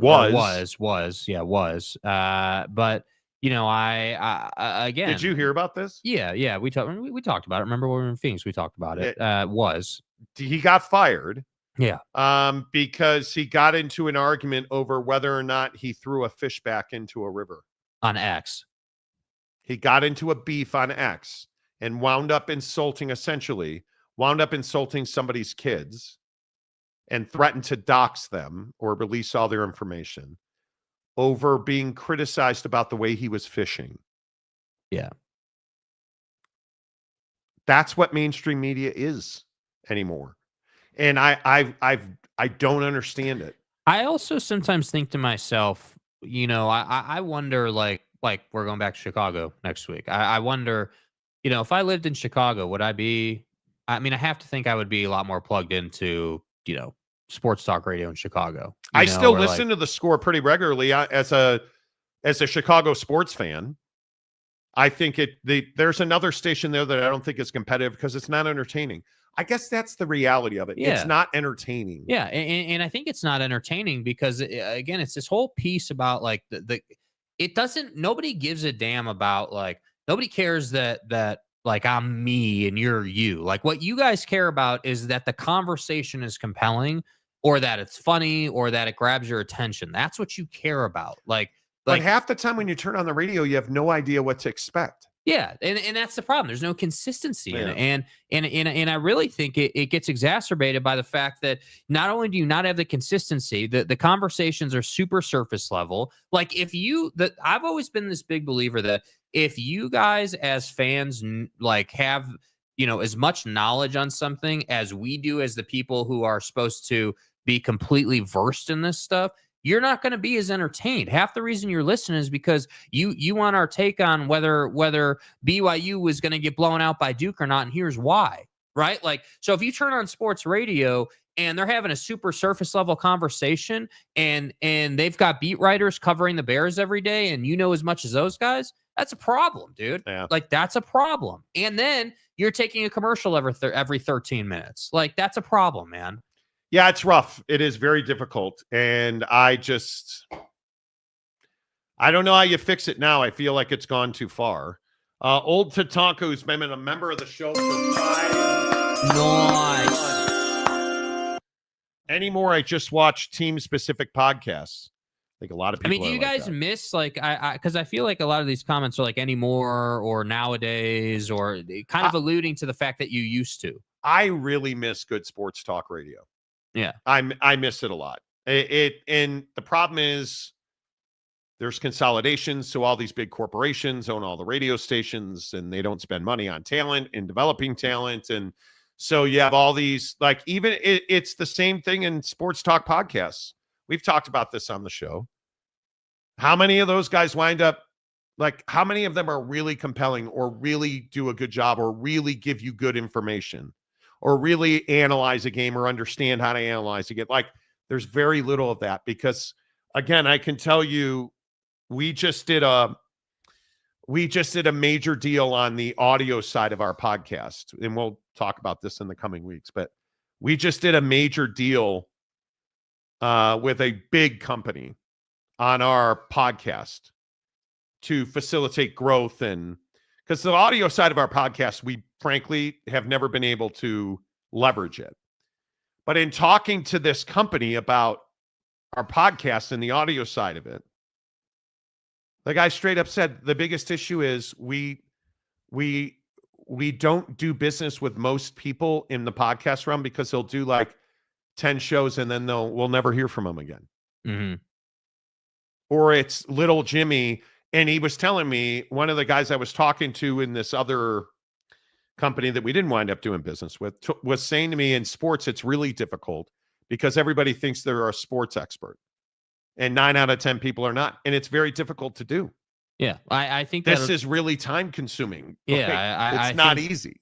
Yeah. And that's the hard part is, you know, like, I don't think, you know, I don't think if you don't do a show, even the people closest, I don't think fully understand the responsibility of having to watch the game and not just watch the game for entertainment purpose. Like, I don't think people understand, and I'm not complaining or, you know, crying about it. What I'm saying though is that is that the mental energy it takes to sit there and watch Cooper Flagg diagnose what the offense is trying to do to his Duke defense.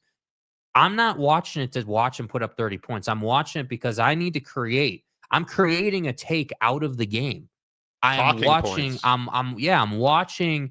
I'm watching how Calipari is reacting to this, or what adjustments Kevin Young, quite frankly, didn't make in that game to help his team. There's layers to it, and that's what I think when you talk about, hey, like there's not compelling conversation, or there's not like this really driven conversation. That's the problem. I listen, like one of the reasons, and we haven't talked about it in a long time, but one of the reasons I really struggle with sports talk, whether it's in Salt Lake or otherwise, is you're just giving me a bunch of stats 9 days out of 10, and you're not giving me the depth that you really should have as the guy that's covering the Jazz. Right? Like that was that's why I really like Tony Jones's work, because Tony always gave you his perspective based on stuff that you never had the opportunity to see that didn't happen on TV. Tony always gave you a perspective that yeah, sure, there were stats in it, but it was really more like, hey, like, Jared Butler's really struggling when he was on the team, but here's why. This is really the bigger issue, or like that's the stuff that I feel like is really, really lacking in the industry. All we want to do is go out and torch people. We don't want to work hard to create a conversation. Rock and Rant, by moving to YouTube, sports talk is now like albums. I don't have to listen to the whole thing. I can just find more songs I want from the same artist, so to speak. Yeah. Yeah, it's all at your fingertips, yes. And it lives forever. Chewy Gonzalez, mainstream sports shows is like mainstream news, just to get reaction, and it's for entertainment. Don't disagree. Matt Ritson, hello. Monty Show, first 365 sports, second, Big Mountain, third. There you go.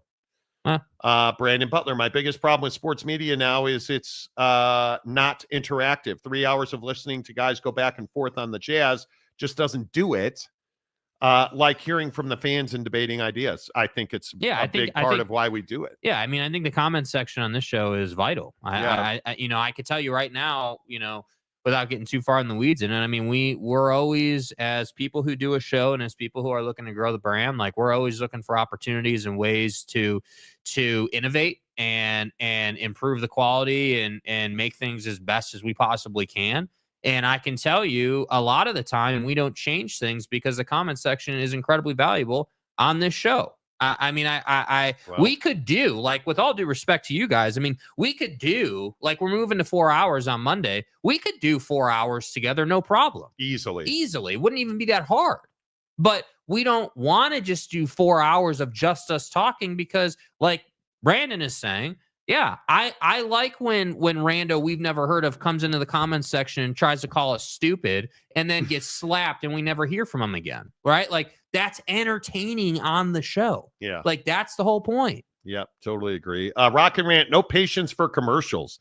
YouTube Premium for the win, and I can hear the best clips of topics from everyone you're mentioning. Yeah, exactly right. Sergeant Green, I tune in here every day, even though this is an SEC, Big Ten, ACC, Big 12, Mountain West, Homer station. Right. Have very little interest in mainstream. Yeah.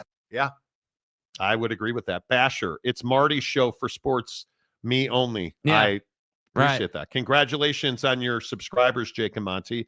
You're almost at 160,000. Yeah, it's been a good run the last couple of months, man. We've been cooking lately, for sure. I would agree. We have been. We had last time I looked at the numbers earlier in the week, I think we had added I think it was like almost 19,000 subs in the last like 40-ish days or so. Yeah, we're at 159, 563. I didn't even realize that. Yeah. So I appreciate you mentioning that. Danny Cogger, some of my best friends just started doing a podcast this year after running a long time successful YouTube channel with 3.6 million subscribers. Yeah, so like that's crazy work, bro. That's awesome. Yeah, that's awesome, dude. ACC West Coast Commissioner Gumby, I appreciate being vital. Who said you were vital? Guys. It's that comment that makes this show work. Guys. So, dude, I love that show. That is vital. Interacting with the live chat is key success in today's podcast world. The interaction is great. It has to be. Old Tatanka, shows like yours where your audience can participate make it better. Yeah. Thank you. Jay, how many show has a Stadium James coming to a new upper deck near you? Not many. And I think that's the thing, like with when Tanner Plummer used to watch the show back in the day, and we'd be having fun with him, or guys play your characters on the show. Gumby's a character on the show. Mayor McCluskey's a character on the show. The battle between TJ Beck and Gumby, was it? ACC Commissioner Gumby, for giving out memberships. Like, that's cash, dude. That's awesome. Yeah. And by the way, how long have radio stations been trying to figure this out, right? Like, how long has there been, it's like the whole call-in line thing, right? Then you saw the migration to a text line that worked for a while. And then now it's like, I think what's interesting that doesn't get brought up a lot, and you guys let me know what you think. With a radio station, you can't see the text line in the stack, right? You can't see all the comments in the stack. What I think is elite about YouTube is that you can see the whole stack.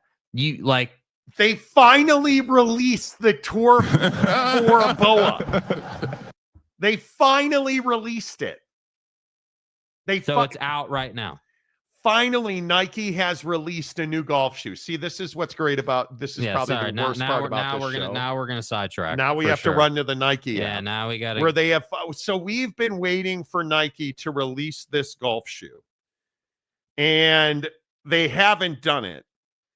And it's not the Pro though, and it's a BOA shoe. Do you want a BOA shoe? Never had one, but I can't imagine it's. Oh, that's not no. That's Rory's new shoe. That's not the Scotty. That's not the Tour Pro. It's the Victory Tour. Yeah, they have it. They have it available in laced though. Do they? Yeah, I'm looking at it right now. Where is it? On the website. I'm looking at it right here. Yeah, it's available. Yeah, I mean, it's only in wide though. I don't have a wide foot. Yeah, I got a wide something else though. Oh, there it is. Okay, there it is. Okay, I'm doing. I don't give a rat's ass. Are you going to do it? No, I'm going to get the Scotty. You're not going to do it. Oh. I mean, it's a pretty shoe. I want the Scotty. That's not the Scotty. The Pro. You want the Pro? Yeah, I want. Sure, if it's called the Pro, I want the one Scotty wears. That's what I want. I think this is the one Scotty. No, it's not. Scotty wears this is the one Rory wears. This is Rory's shoe. This is Rory's new shoe. And it looks great. Great. Pretty sure that's the one. But okay, Jake knows everything. I know nothing. I would just die if I couldn't hear Jake's got takes ever again. I would be terrible. It was Calford. I didn't want to correct Jake. What? That gives us memberships all the time. Oh, Calford, yes. Yeah. Chewy Gonzalez, I wish you guys would take live calls during your show. Never going to happen. Never going to happen. This one. This is the shoe I'm talking about. Oh, that's the shoe you're talking about. That's the shoe I'm talking about. Yeah. Totally get it. I love the BOA system on shoes. That's the easiest and best system ever invented. I'm a lace guy. I'm not a yeah, he's got the Pro. And it's this particular colorway. I want this shoe with the blue iridescent swoosh. That's the colorway I want. Yeah, I don't know that they're going to yeah, they probably will release that shoe. Yeah, maybe. Oh, they will at some point. Maybe. The thing with and then we'll move on with this. But the thing that Rory's new shoe, the Nike Victory Tour 4, is a pretty shoe, aesthetically speaking. The thing that I haven't loved about it, though, is this whole situation where it's kind of just this one textured toe box. So, like, you see how the toe box doesn't have any it's all just one piece. That's the part that I don't like, because when you have that kind of build and you walk through that, you wind up getting this ugly, huge crease. And it drives me nuts. This is the shoe we're talking about. Yeah. That's the shoe. This is the Nike Victory Tour 4. We have no life. We're arguing over golf shoes. That's the real issue. Yeah. I don't hate it. Well, you had his last model and really liked it. Oh, it's a phenomenal shoe. I mean, I have no doubt that it's a phenomenal shoe. But in a time when I don't really need golf shoes, I'm going to be really selective. I have probably 10 pairs of golf shoes. I mean, it's not something that I need. It is definitely a want. And I much prefer the way, Scotty's looks. I don't even know what Scotty's is called. If it's the Tour Pro. Yeah. It's the Tour Pro. Yeah.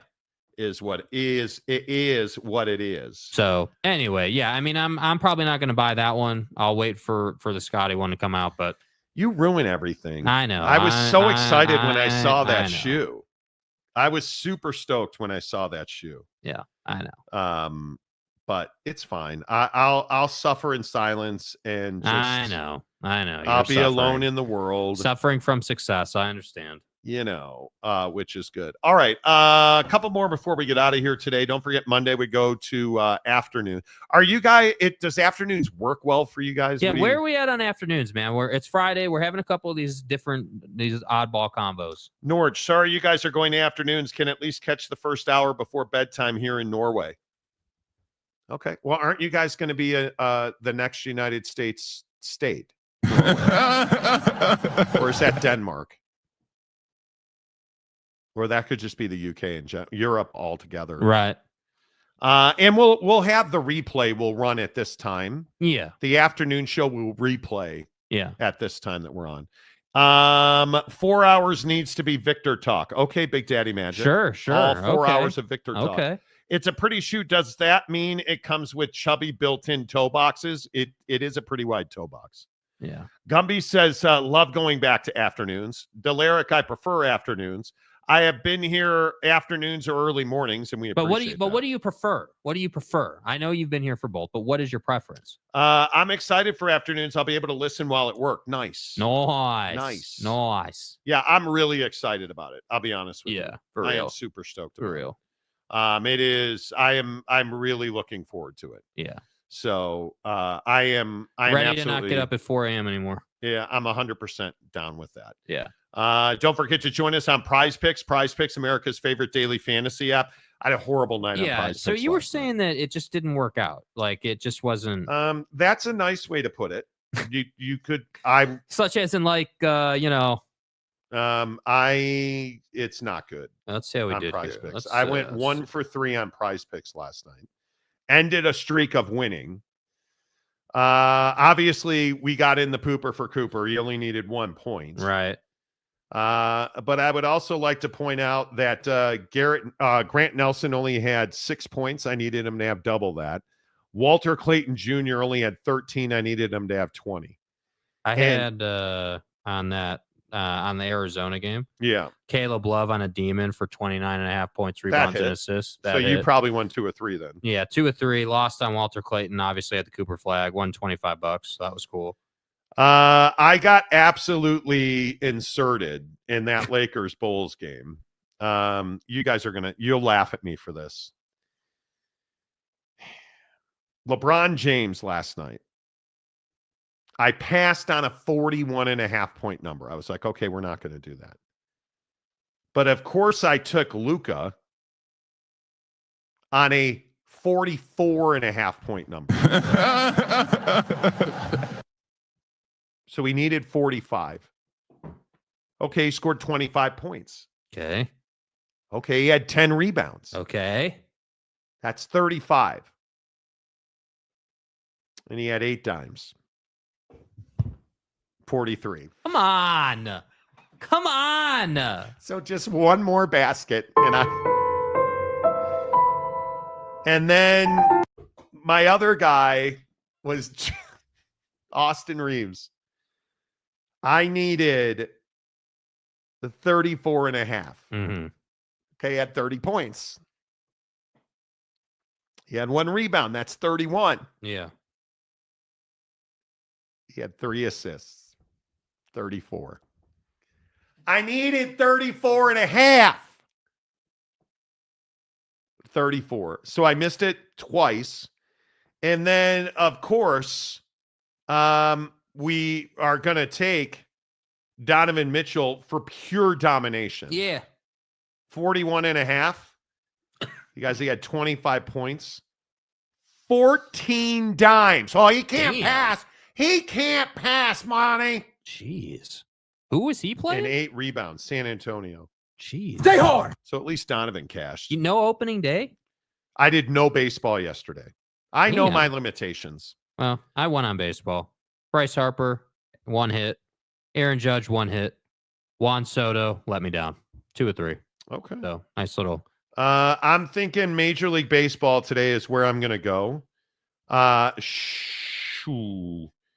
If you're not playing Shohei Ohtani, you're out your goddamn mind. Yeah. He's got Detroit tonight, 1.5 total bases. I'm going to take more on that. We're gonna go nar and do some first inning pitches thrown on Prize Picks. I actually, you guys, I really like first inning runs allowed is my favorite pitcher stat.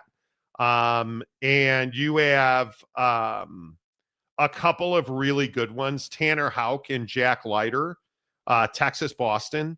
Somebody's scoring on one of those two scrubs. Tyler McGill and Hunter Brown for the Mets and Astros. That's an interesting one. Gotta have Jack Flaherty to throw more than 15.5 pitches against the Dodgers tonight in the first inning. And I'm going to take Jamison Tyone and Merrill Kelly for more. And then hits, runs, and RBIs. This is the one that's difficult. This is the one that's very, very difficult. Hits, runs, and RBIs.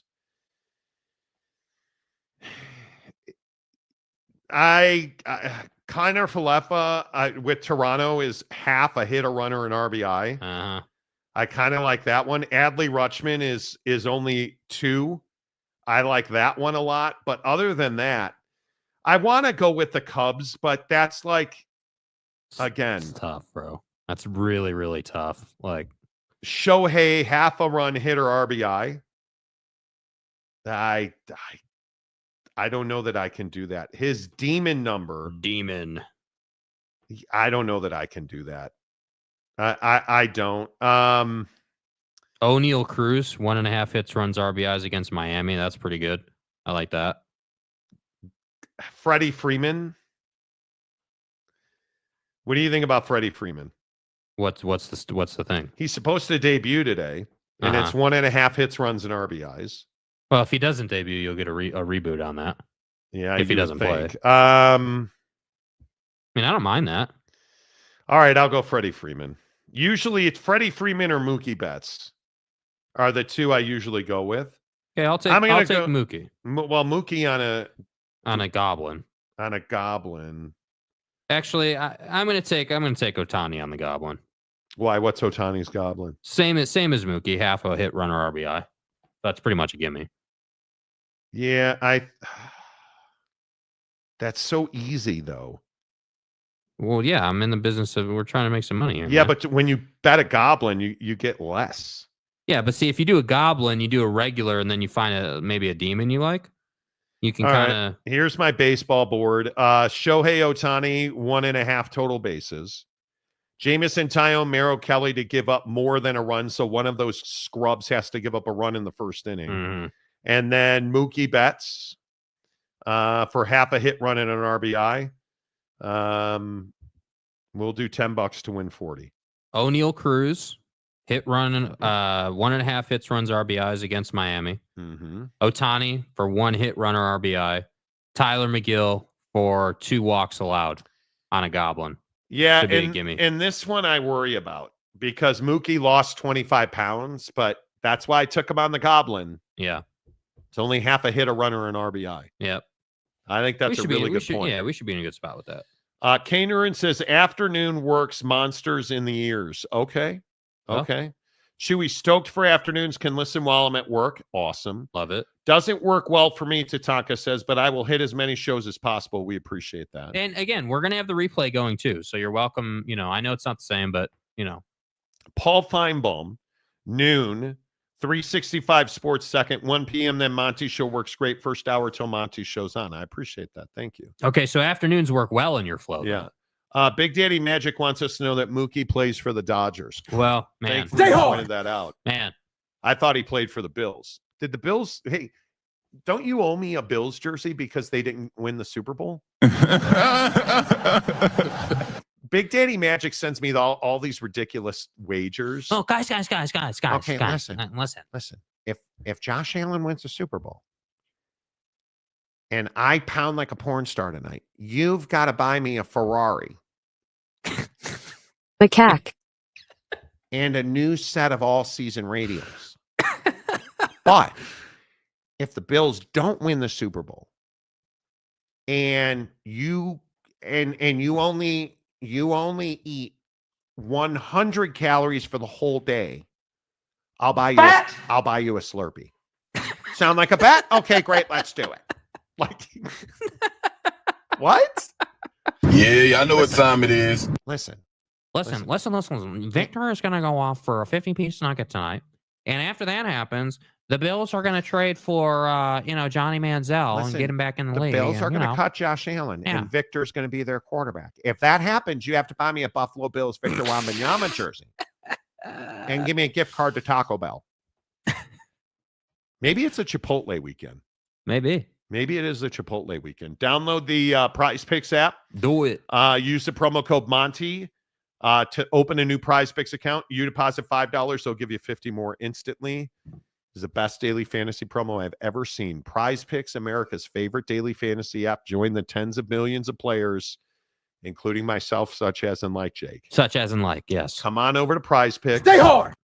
Make that bread. We have one of the biggest promo codes in the western region of the U.S. Okay. Keep getting it done. What's wrong? What happened? So I have a Ring doorbell. Oh, God. So I'm in the neighborhood app. I don't give a rat's ass if your cat got out. I don't care. I don't care. I don't need to know. Guys. My Australian cat with stripes on its back got out, and, I really need it back. Can you return it, please? Guys, I can't go look for it myself. Victor Wembanyama's on TV. Can you please go look for my Pyrenees? Victor's the way. I don't care. Like, that's all this app is. This app is turned into, why are there cops down the street? And where's my flipping cat? What's all the police activity about down the block, man? Has anybody seen my parakeet? No. I think I saw Hank Floyd in the SRT roll up. Oh, my God. The stupidity. The pure stupidity of people in the Ring app, in this neighborhood app, is fascinating to me. Fascinating. Oh, hey, man. What are all the booms about?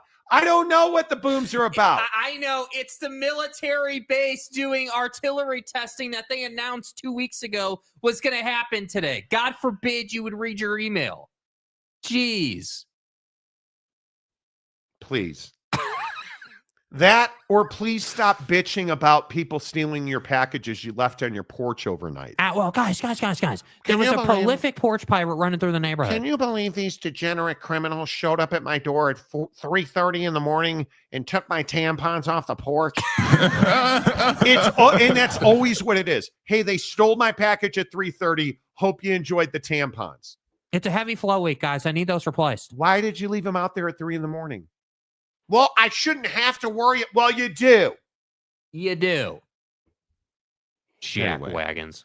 Brandon Butler, my cougar got out. Get your young males off the streets. Exactly. Yeah, seriously. Right. The neighborhood app on Ring is an absolute atrocity. Yeah. Okay, I feel better. Excellent. Never getting up at 4 a.m. again. That's a lie. We're moving to afternoons on Monday. Yeah. 2 Pacific, 3 Mountain, 5 Eastern. Right here on the Monty Show. Appreciate you guys. Have a good weekend. Monday, we start raising money for kids. No kid should be hungry. No kid should be hungry. 1 in 6 kids in this country have no idea where their next meal is coming from. April, starting on March 31st, Monday, April's all about raising money for hungry kids. Let's do it. Let's absolutely do it. Enjoy the games. Enjoy your weekend. Until Monday at 2 Pacific, 5 Eastern. Thanks for watching The Monty Show. Say goodbye, Jay. Goodbye, Jay.